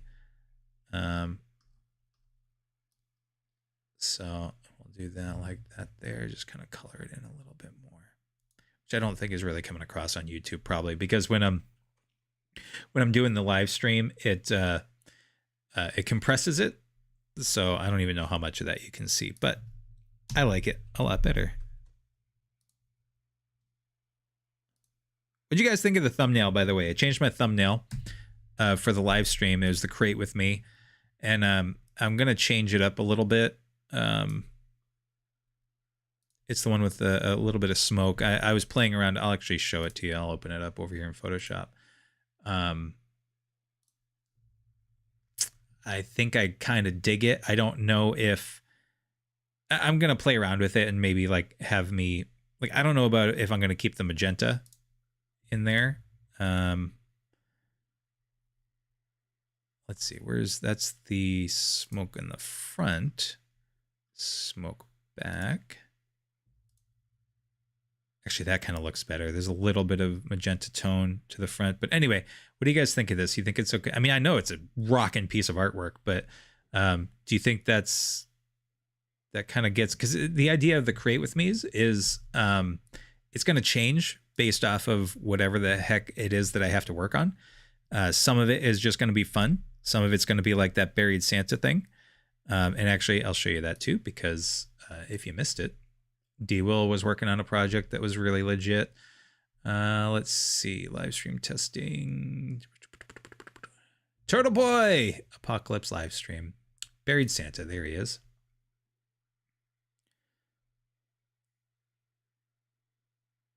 Guys, I love Photoshop. Honestly, it's my favorite program. I wish that I knew it. Oh, wow, that actually, that's looking sick. Oh, fresh eyes make everything look better. I might actually keep him as dark as he is. That actually, D-Will, I haven't looked at this. I haven't looked at this since you and I did our live stream. Fresh eyes make the whole world better. I still have a lot of shading that I got to do, but like this is a fun, that's a fun Christmas card. It's gonna be late to the party, but I'll throw it on my socials. Okay. Anyway, that's Buried Santa. So I got to work on that. I'll probably work on that some more tomorrow. Yeah, why not? And then I'm gonna work with this. Thumbs up from me. I'm assuming 3D. You're talking about my thumbnail. So you give me a thumbs up to the thumbnail. Okay, let's see. I feel like this needs to be zoomed in a little to get rid of that pixelation. Oh, maybe not. Okay.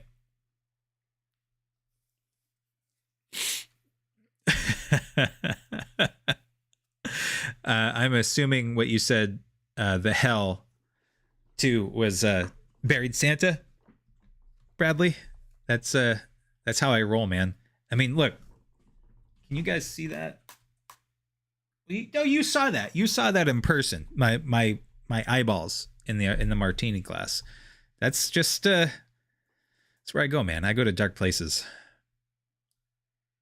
Okay, so let's see here. I need to pull down, I think, that floor. Actually, I think it was the reds.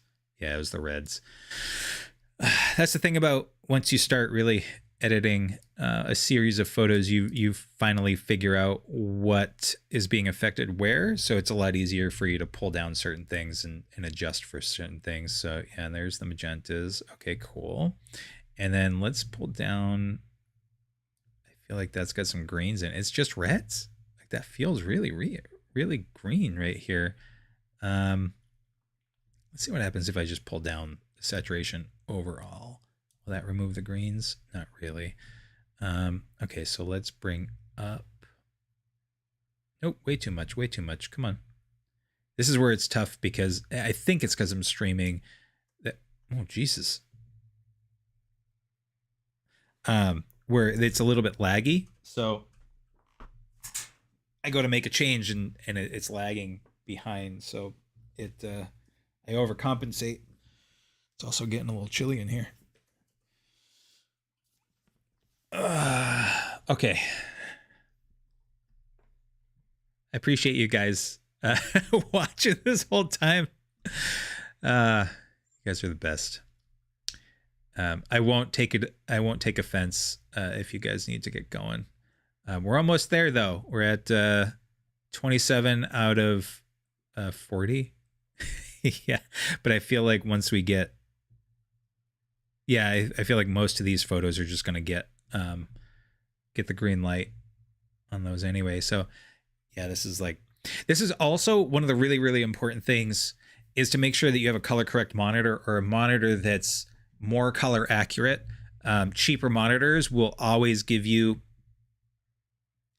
quote unquote, always give you tone one way or the other, whether it's magenta or cyan, or magenta or green, sometimes cyan, but I usually see either green or magenta shifts in the monitor. So whenever you're working on anything to do with colors, including obviously photos, it's really important to get that right, because you'll be doing color adjustments. And I mean, to be honest, any color adjustments, I could get this perfect on my monitor, and your monitor might have a natural red shift to it. So then when you look at it, you're going to be like, this is so red. It's the monitor. So you can only do as best as you can. And so that's why it's real important to get something it doesn't have to be labeled as a color accurate monitor, but like this is actually a gaming monitor, but it ends up being really good. It's got like really fast hertz. It's 4K and all sorts of stuff. Okay, what am I trying to do here? Let me bring up the noise reduction there. I also feel like if I did the Dead Santa, that would be a little more fun for most people. This is more for photographers, obviously, but I mean, that's the majority of my channel, but it is kind of adjusting. All right. What time is it getting to be? 5 o'clock. The cat is probably going to be all up in here in about 20 minutes because she gets fed at 5:30, and boy, does she let me know it's 5:30. All right, so there we go. Oh my God, actually, Denmark is what, 6 hours ahead. I think Denmark right now is 11 o'clock at night. Am I doing my maths right? Is it 6 hours? I don't know. I don't even know if you guys do, well, do you guys do daylight savings time? Is that a thing over there where you like spring ahead, fall back? Some states don't do it. And I'm on the side of I don't want to fall back. I know we get that extra hour, guys, okay? But I also, like, it's 4:30. I don't know. You can't see out here, and I don't want to move the camera, but it's pitch black. It's 5 o'clock. It's pitch black. Oh, yeah, sorry. 2300. It's 2300. You guys use the what we call military time. So, yeah. I know at least one other person on this chat that knows military time. Dude, look at that. I'm curious if you guys can see. You can just can you guys see the splotchiness? Like, I'm looking at, actually, I don't even have to ask you. I can look at myself. Oh, am I smooth for you guys on the screen that I'm looking at, it looks like I'm like frame skipping. You let me know. Yeah, so just, I was asking another question, but let me know if my image is smooth or if I'm frame skipping or if I sound good. Because if I don't, I want to make sure that everything looks okay. Let's see, OBS. Oh, Jesus. Yeah. My kilobytes per second is like through nothing. That's garbage. My CPU is fine. All right, let me see if it changes if I close this. Actually, let me just export this real quick because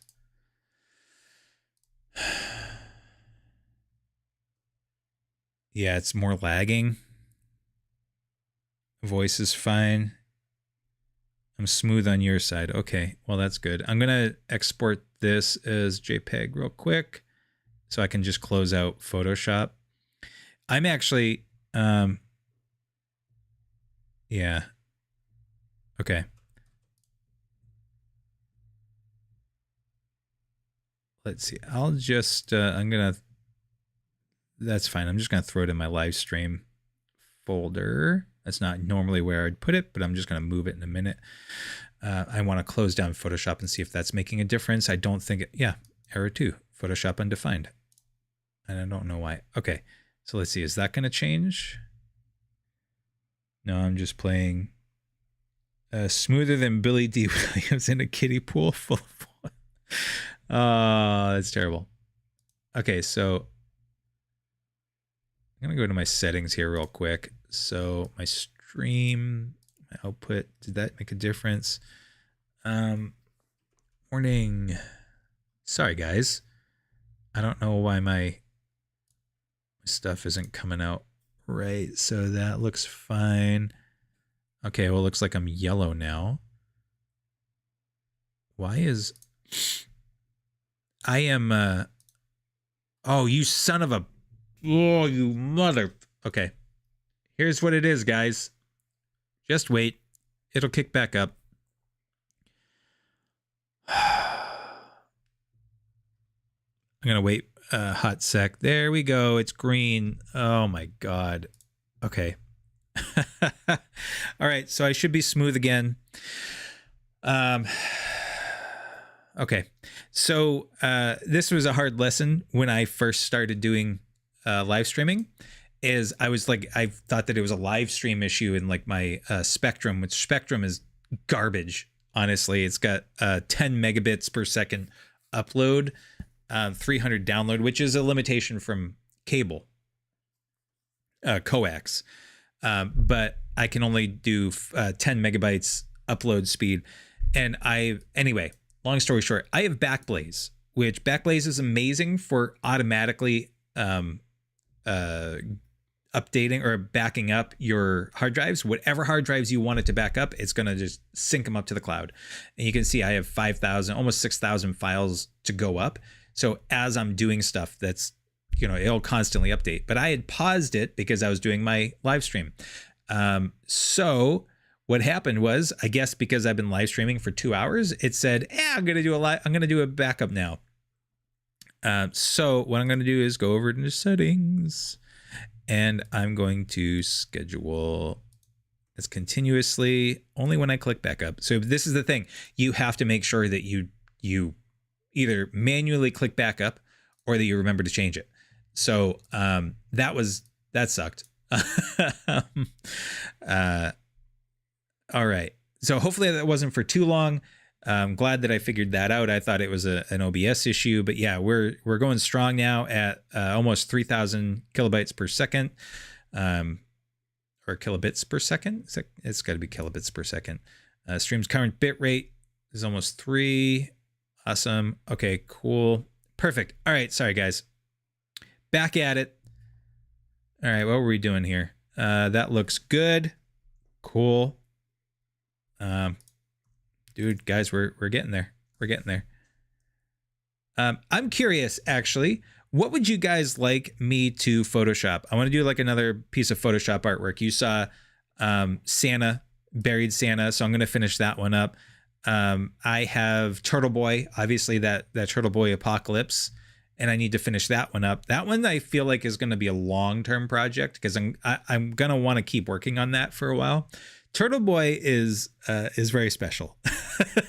So, what do you guys have that's kind of like, I'll say creepy or weird maybe, that you guys can kind of come up with and give me some ideas? My wife is definitely a good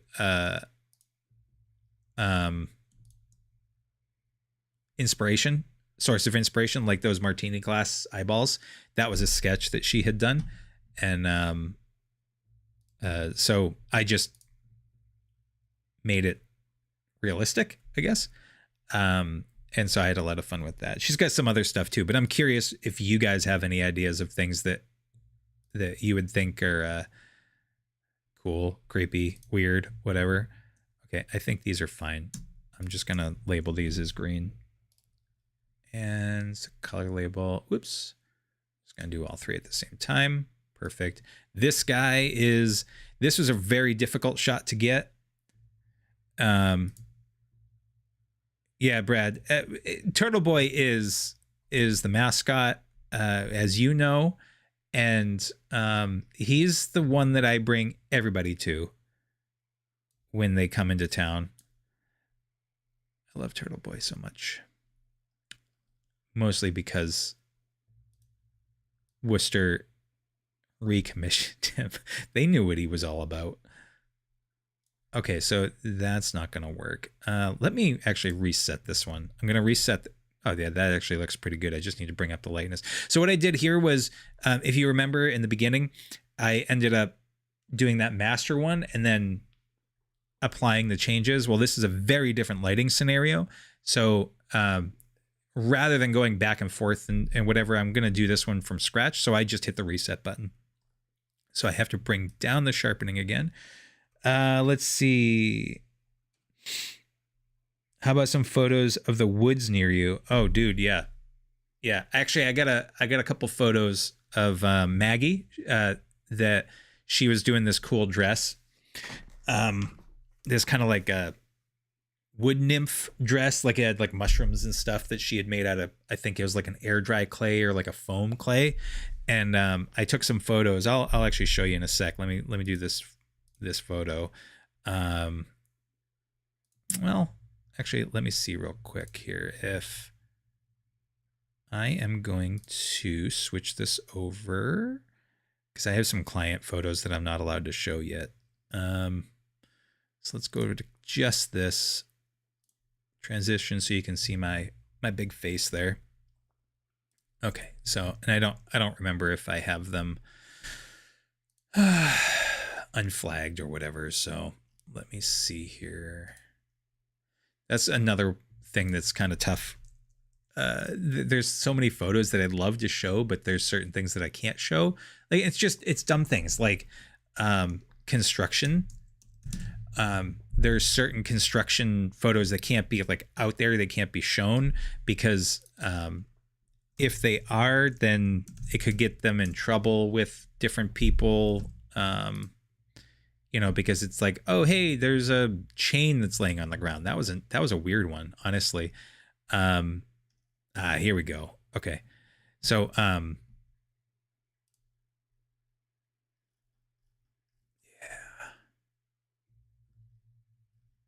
Okay. So we're going to reject that guy. Cool. Sorry. I'm trying to make sure. No, I don't want, I have so many woods photos. So I'm trying to make sure that, yeah, like some of these are really good. What was it again? Oh yeah. Like, so there were certain photos that I couldn't share, that I really wanted to, because they were like epic shots. And, the client said, no, we can't show that stuff because it's, there's a chain on the ground. And that's like, there's certain people that whatever the issue was. I don't know if it was like a safety thing and like the chains off in the background or whatever, but certain people were really complaining, and I don't know, it was maybe an OSHA thing, but it wasn't really an OSHA thing. So I can't have certain things. Anyway, so here are some, oh shit. Sorry, I'm looking at 3Ds things. I lost awesome photo that I was considering making in the future as a tattoo, a skull profile, a fetus inside the eyeball socket. Oh, and the cord was connected to the corner of an eye. Ooh, okay. yeah, that's pretty grotesque. But okay, let's see here. So yeah, I got some cool shots here. So I got these wood shots, Bradley. And this was her dress here. So she made those little mushrooms she painted. She made them out of like a clay or a foam. It's like a foam clay. And then she made the dress, and there's these, like the whole thing. So,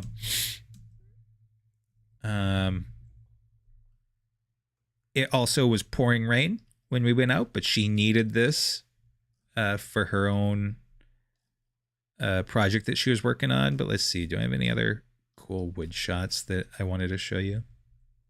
I don't think so. Oh, Bradley. Oh yeah, look at the little squirrel. Dude, this was over in the that place that I wanted to bring you, that I've shown you. It's like our Yosemite. It's a very small area, but yeah. Look at that little dude. Oh man, I'm awesome. Grab the guy. Sorry. Love what you do. Know that you're good. That's I guess that's my motto. Is that my motto? I'm going to call that my motto. Okay, so we're going to just go back to the picked flags one. I'm going to go through that too at some point and just go over some of the photos that are awesome and why they're awesome. So maybe I'll do that and just like stroke my own ego at some point. But you know, I'm going to go through some of my favorite photos and why they're my favorite photos, and kind of go over some of the stories of them. Like, and you know, story time. Why not, right? Let's see. Fetus inside an eyeball socket. Yep. Okay. And then yeah, the cord connected to the eye. Yeah. So I could see that could be really a lot of fun. I'm bummed that you lost it. Did you have a sketch, like, or could you sketch it again 3D? Because I know that it, you know, getting a good tattoo. I almost got a tattoo, but getting a good tattoo is. The tattoo artist is so important, because I mean, as you know, like you could give them this epic shot, this epic sketch, and they might they might make it look just wah, wah. Let's see. That's so freaking cool. She's so creative and awesome. Yeah, she is. I grab a lot of my creative inspiration from her. So, okay, let's see. Where are we at? Oh yeah, I was doing this guy. Okay. This was a really hard shot to get because this thing was tiny, but again, that nice lens does a lot of the work. But it also, one of the harder things about shooting with a very wide angle lens is if you're holding it like vertical or whatever direction you are, just a slight turn, just slight, like just a little baby turn, and the whole thing kind of gets like really out of whack if you're this close. So I think I took like 3 or 4 pictures just to get this kind of straightish shot, but I couldn't get a straight on shot. It just wasn't going to happen. This thing is only probably about 3 feet deep from here to here. And then I'm standing like a foot away from it. So, all right. Okay. So we're going to bring, oh yeah, sorry. So we're going to make sure the sharpening is down. I'm going to really bring up that luminance, noise reduction.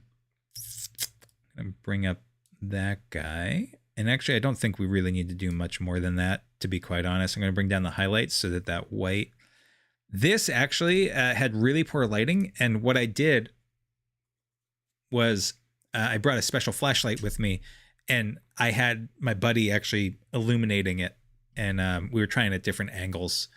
And you know, having the right lighting, man, it really makes such a difference. 3D says I could try, but I'm better at replicating if I see the photo in front of me. Um, yeah, no, I totally get it. I can't sketch. I shouldn't say I can't sketch to save my life. I haven't really focused on sketching. I'm not too bad at it. Oh, I labeled that green, but I just need to bring that up a little bit, bring down the highlights, bring up the shadows. Okay. Yeah, now we're getting there. This one I would normally rotate just a little bit so that this isn't here, but then it's going to make everything else kind of cattywampus. I'm going to leave that as is. Yeah, okay, cool. So that's the other thing too. Real estate stuff, you want to make sure is really bright.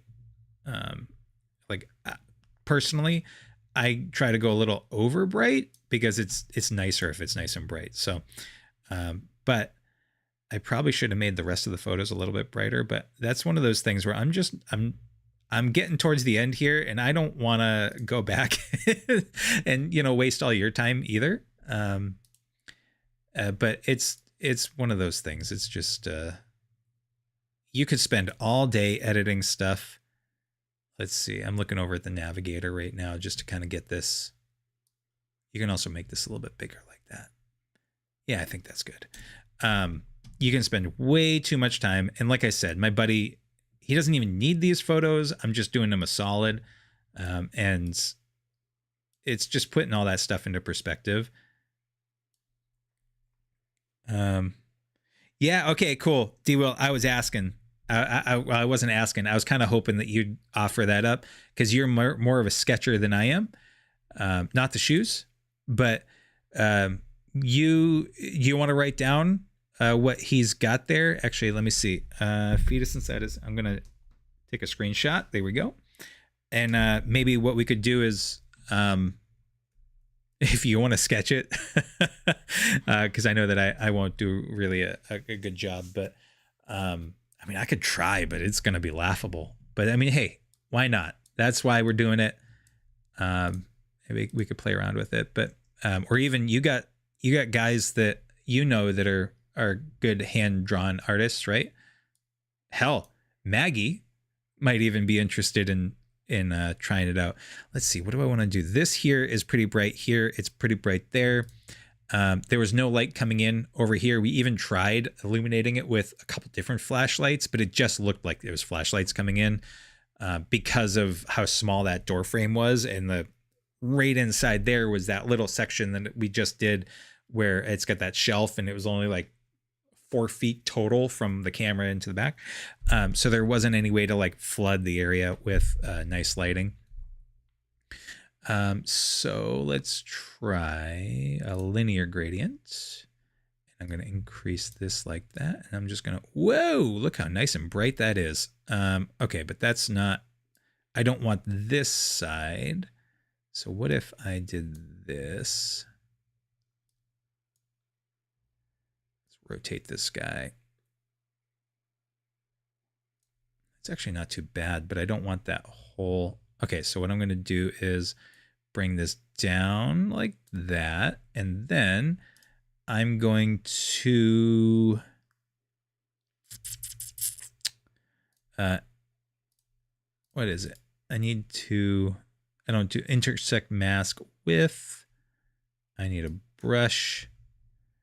And so I'm going to do like this here, but I want the opposite of that. So I'm going to invert this. There we go. It's a little, oh, okay. I mean, I'm kind of going a little bit nuts. Yeah, I'm doing too much. Let's simplify this. Let's delete this guy and let's just make a brush. And then let's just make this like huge.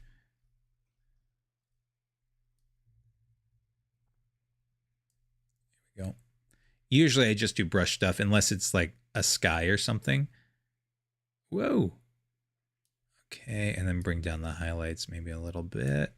That's good. Good enough. Good enough for government work, right? Let's do this. If you make a really big brush like that, then it becomes a lot softer, and that's kind of what we're going for.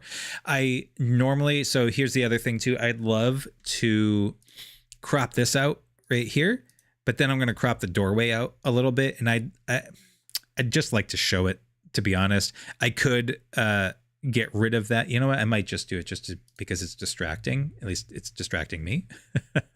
So what I'm going to do is this guy right here. Sometimes it's just about getting rid of distracting elements. Why are you picking the door? I don't understand Lightroom most of the time, to be 100% honest. I don't understand why it picks what it picks. Okay, so let's feather like that.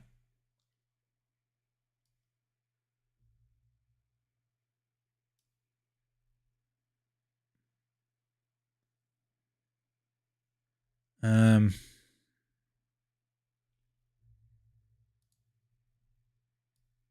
move this guy over a little bit.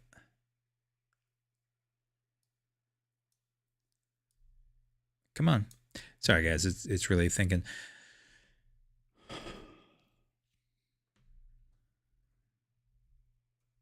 So this is actually pretty good. I honestly, I'm enjoying this process. I mean, not the fact that this is going so slow. This thing didn't start up again, did it? No, okay. I was gonna cut something. Okay, so let's try this one more time. This is just me being picky. But why are you pulling from the door, bro? Come on. Okay, let's bring this right down over to there. Let's go, guys. This thing is so slow. Come on. Okay. So it's kind of like, I don't know, maybe I'll just leave it like that. I kind of like that better than, well, let's remove the feathering. Oh, is that the cat? Sure is. What time is it? What'd I tell you? 5:28, and she's right here. She's saying hello. Hi, Chloe. Maybe if I just bring the feathering down. What's happening here is that I'm not sure if it's like overly feathering or what. You know what? I'm just getting too into the weeds, and I'm just gonna remove it. I don't know which one is better, but I'm gonna leave that. Wow, that is okay. Cool, fine. That's one of those things that honestly, if it was for like a paid gig, I would Photoshop that. I just pull it into Photoshop, take 2 seconds to content aware fill that, and wham bam. Thank you, ma'am. Okay, we're getting down to the wire here. So let's go back over to here to the adjustments. And I think maybe just a little bit brighter. Cool. And then just a little noise reduction, but we'll find out. All right.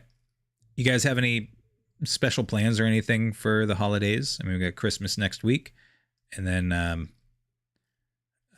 we got New Year's Eve, or New Year's, obviously, and then everything in between. The toilet door looks like the door to the lights. That is the toilet door to heaven. That is exactly what that is. Okay, what was I doing? Noise reduction. I'm just going to pump that up a little bit. By the way, if you guys ever needed to really denoise something, it only works on raw images. Yeah, so it doesn't work with JPEGs, unfortunately. But this denoise option, which I'm not going to show you because it's going to load it up, it'll pop up, and it like it's an AI denoiser, which does an incredible job. Now, in most circumstances, the denoiser, the old school denoiser, luminance denoiser, manual noise reduction, almost always, if you take the photo decently to begin with, that's more than adequate. But denoise, the AI denoise, has saved me in certain situations like that. I don't want to say it saved me, but it was very helpful with that photo shoot that I did in the graveyard. That was there was only so much lighting I could do. I couldn't use a strobe. I only used that flashlight that I was telling you about. And that I had to use sparingly too, because there was actors. Oh, there's the heaven doorway. There it is. Let's see. I want to illuminate everything, but I don't want that. There we go. There's the doorway to heaven. Yeah, that's all I'm going to see. Okay. So let's do a brush here. We're getting down to the wire. Not down to the wire. We're at 38 out of 40, guys. All right. So I'm just going to take away some of that heavenly glow.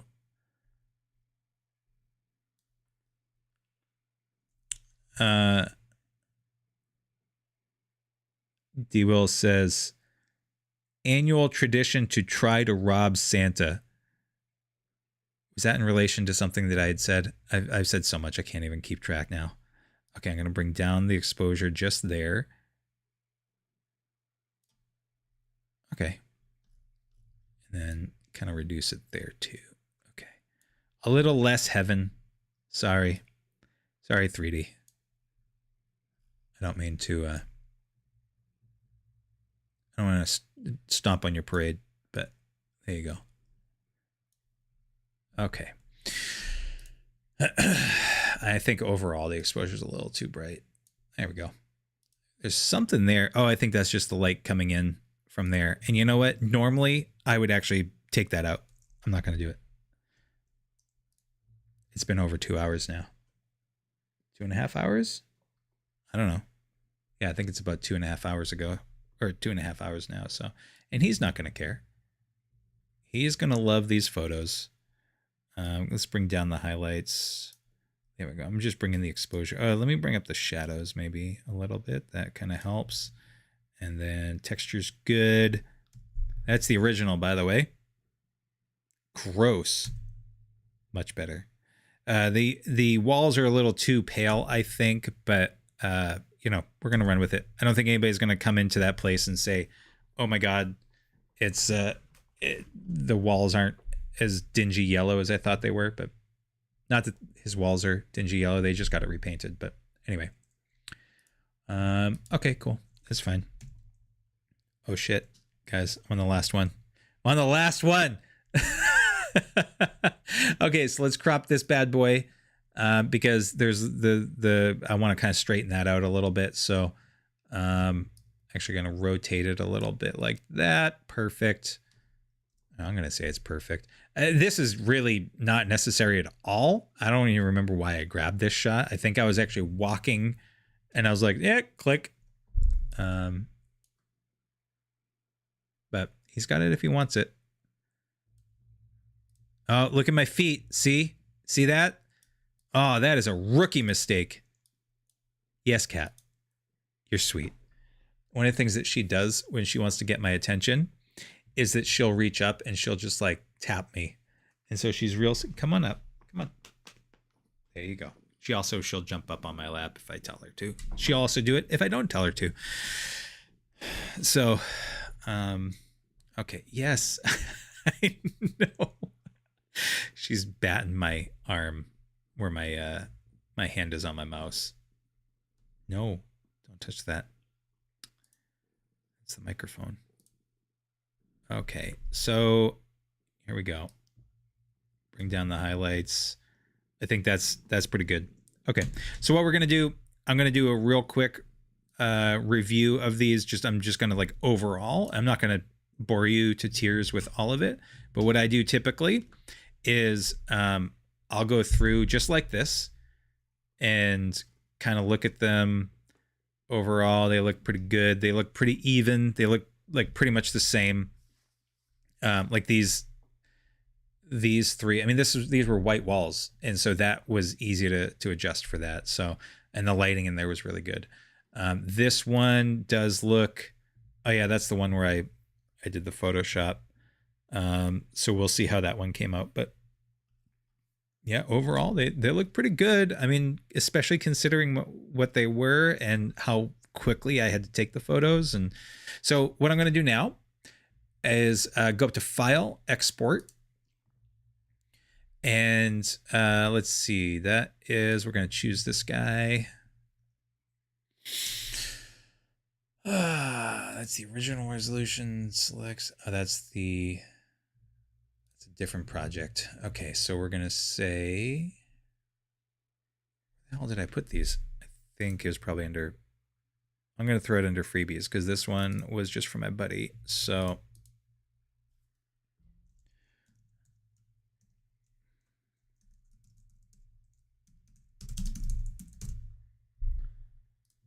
there we go. And then I'm going to say selects. You can call them whatever the heck you want. I'm going to end up putting the raws in there too. Or rather, those usually go in the, anyway, that's in my master archive. So I'm going to choose that. And then I'm going to rename this. So what I always do right now, they have that like the name, the date with the name, the EOSR and the number. So what I'm going to do now is I'm going to say Dartmouth Street. I'll just do that.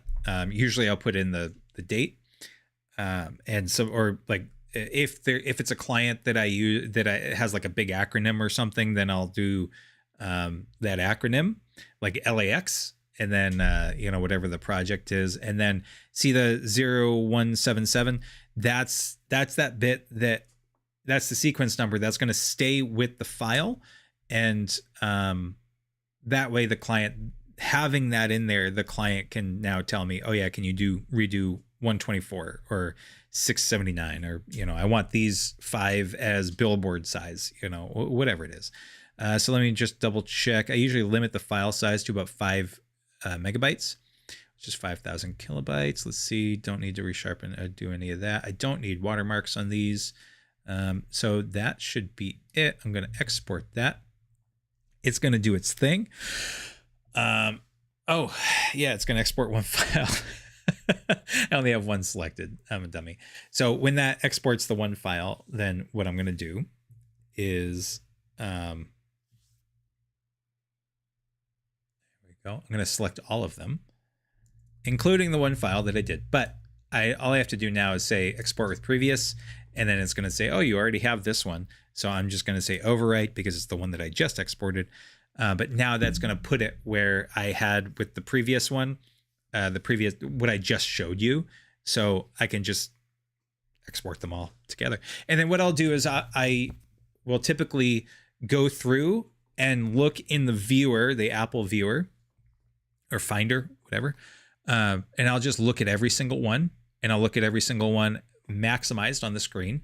And then usually what I'll do too, if I can spare the time, is I'll give it an hour and then come back and give it fresh eyes. If I can wait till tomorrow, that's even better, because I'm going to see things that I don't see now, or I'm going to see, like right now, I see that this first image looks still like it has too much magenta to me. This one looks fine. This one looks fine.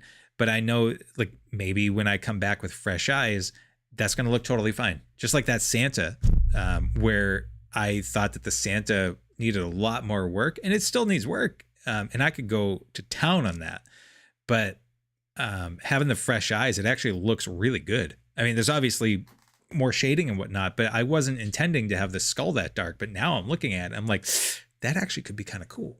So we'll see. I'm going to paint on that. That's going to be so much fun. Honestly, I love the Photoshop work. It's so much fun. But I'm trying to also balance fun with work, because I do need to get 124 up and running. So that's really what this is going to take a while. So what else? Can I show you guys anything? I don't think that I need to show you guys anything else. I'm going to leave that at that. Let's see. Let's go transition this over just so you see my big old face. What else? I think that's really it. Yeah, so I'm going to do more of these. And I appreciate you guys sticking with me. I know especially pretty much everybody in the chat are not photographers, and I appreciate your support. It's been awesome. But yeah, this is good. This is This is fun. It's definitely, even though it's been 2 hours, 2 hours, 2.5 hours, it's still much less effort than editing something. And because I would have to do the recording, which I would have been able to get through the recording faster than that. But with like tutorials, that was an hour, let's say an hour, to do the tutorial recording. And then to a degree of what I was doing it for. And then it's a lot of cutting, and it's like adding the music and like cutting to anyway, it's such a huge thing. And also there's going to be things that right now you see little hiccups that I might cut out of the edit because I'm trying to keep things like moving. So anyway, I found this to be a good use of my time. I hope you did too. I really appreciate you guys being here. We are, but not quote unquote professional. Hey, if somebody pays you for a photograph, now you're a professional. It's kind of how I look at it. But yeah, there's different levels, and that's the other thing too. I've got a lot of experience working with a lot of different clients, and like I like to train people up and like kind of like show the ins and outs of that stuff. So this is kind of authentic. Is this authentic? This is authentic. That's what it is. Well, anyway, tomorrow I'll probably be on again, and I think this time worked well for me. So it was 3 p.m. my time. I think that's I don't think it's going to be this long for tomorrow, because it's just going to be working. I'm going to work on the Santa, honestly, for like maybe an hour, maybe 2. We'll see how it goes. But yeah, bring your projects too. One of the things I'd like to do at some point is I talked with D Will about this and some other people on Instagram that I know about doing a create-a-thon. And I really want to kind of like get people together, even if you're not on screen, that's totally fine. But like for you, 3D, actually, I might've brought this up. I don't remember if I talked to you about this, but doing like this kind of thing where, let's say I'm working on the Dead Santa, right? And D Will could be on screen with me too if he wants to be, if you want a live screen. But then just having like, it's time for people to like get together and be like, hey, we're gonna get together on Tuesdays for 1 hour, and it's dedicated time to like hang out and work on our projects. Like maybe you're working on clay, or you're doing like writing, or working on that sketch for your skull. Your fetus skull. That's dark, man. That's dark, but I like it. Keep that in mind if you guys are interested in that kind of stuff. Bradley, I know that if you're still here, I think you might be. There's 5 people watching right now. I know, want to do some mini painting, and you could tell that wife of yours how wonderful it would be for you to support me with these create-a-thons. So really, it's not for you to get the mini painting stuff. It's really for me. So maybe she'll be more apt because it's me. So I don't know. Maybe it could be one of those things. And so like every, I don't know, whatever days work. So we can work it out. Yes, I could maybe join you guys one day. Tomorrow, I'm not even able to watch you. I have a shift until 2400. Ew. Oh yeah. Yeah. And then you're going to be up for a couple of, hey, dude, I appreciate how much time you have committed to watching me and dedicated to replying. I actually want to try replying to one of your replies with a short. I know that YouTube can do that, or at least you could do it for a little while. And I don't know how it works. I'm sure that I just hit reply with short or something. But I want to try that out and kind of like beta test it and see what happens. And I think it'll probably go into my like shorts feed. So I don't know. It's basically like I'm conversing with you, but then everybody can see it, but just like a regular comment. I don't know, but I'm going to give that a go one of these times. So I appreciate your dedication to watching me. It's honestly been very helpful. Like I said, with me not feeling like I'm just yelling into the void, especially during those 20 days. So anyway, guys, I appreciate it. Thank you so much. Let me know. You can comment here or wherever. I won't see the comments. I don't know. Actually, let me try something. No, I think that's Oh yeah, that's just going to go into the chat. So the live chats won't populate for like 24 hours or so, and then I think this video actually has to sit for 24 hours, like it processes. But then if you guys have any other ideas for that stuff, let me know there. I am kind of transitioning from Instagram over to Facebook, I think. So I've started using Facebook more because Instagram's frustrating because you can't have external links and you can only do vertical or square content, and it's aggravating. So Facebook, you can do just about anything, and they have Facebook groups and all that sort of stuff. So if you guys use Facebook, then look me up. It's same thing, Grenier Dave, which I will add that to my YouTube like banner thing with links.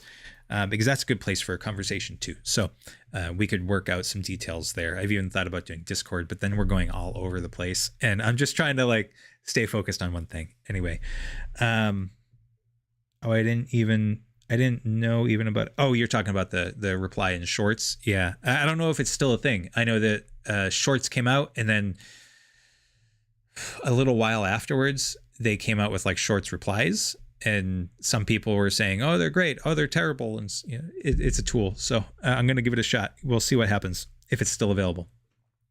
Okay, guys. I think that's it. I have the cat that's yelling at me. I got to go try out that bread. Because you know what? Hold on a sec. We'll take a look.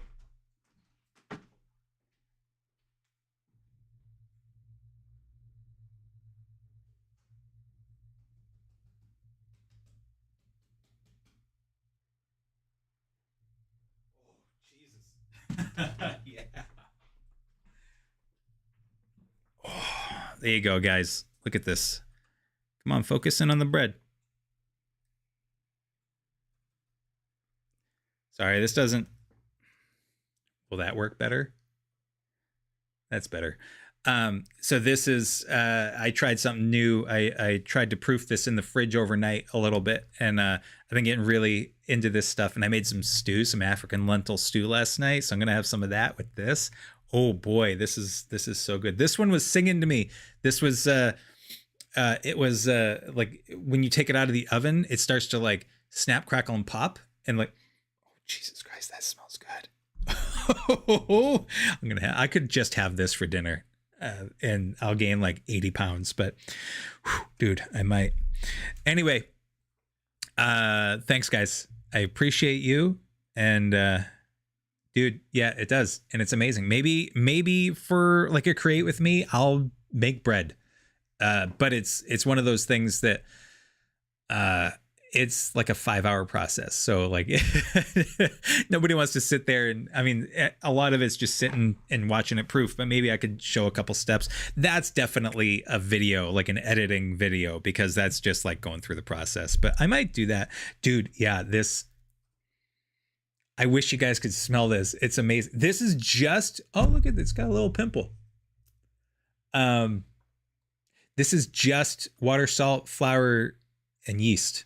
And there's no like other flavorings to it. And it's just like, oh, dude, this feels good. The last one that I did was over crisp and hard, and it's kind of a waste. And honestly, this one, I am excited. Okay. All right, guys, you good? I think you're good. You good? You good. Yeah, I appreciate you guys. You know what to do. Okay. Say it with me. Ready? Put it in the comments. Be good to each other. Don't forget to wink and gun. All right. I don't know when this started. The first video that I did, I think I did that, and it wasn't really like a gun. It was just kind of like a point. And then at some point I just started doing that. So anyway, be good to each other, guys. Thank you.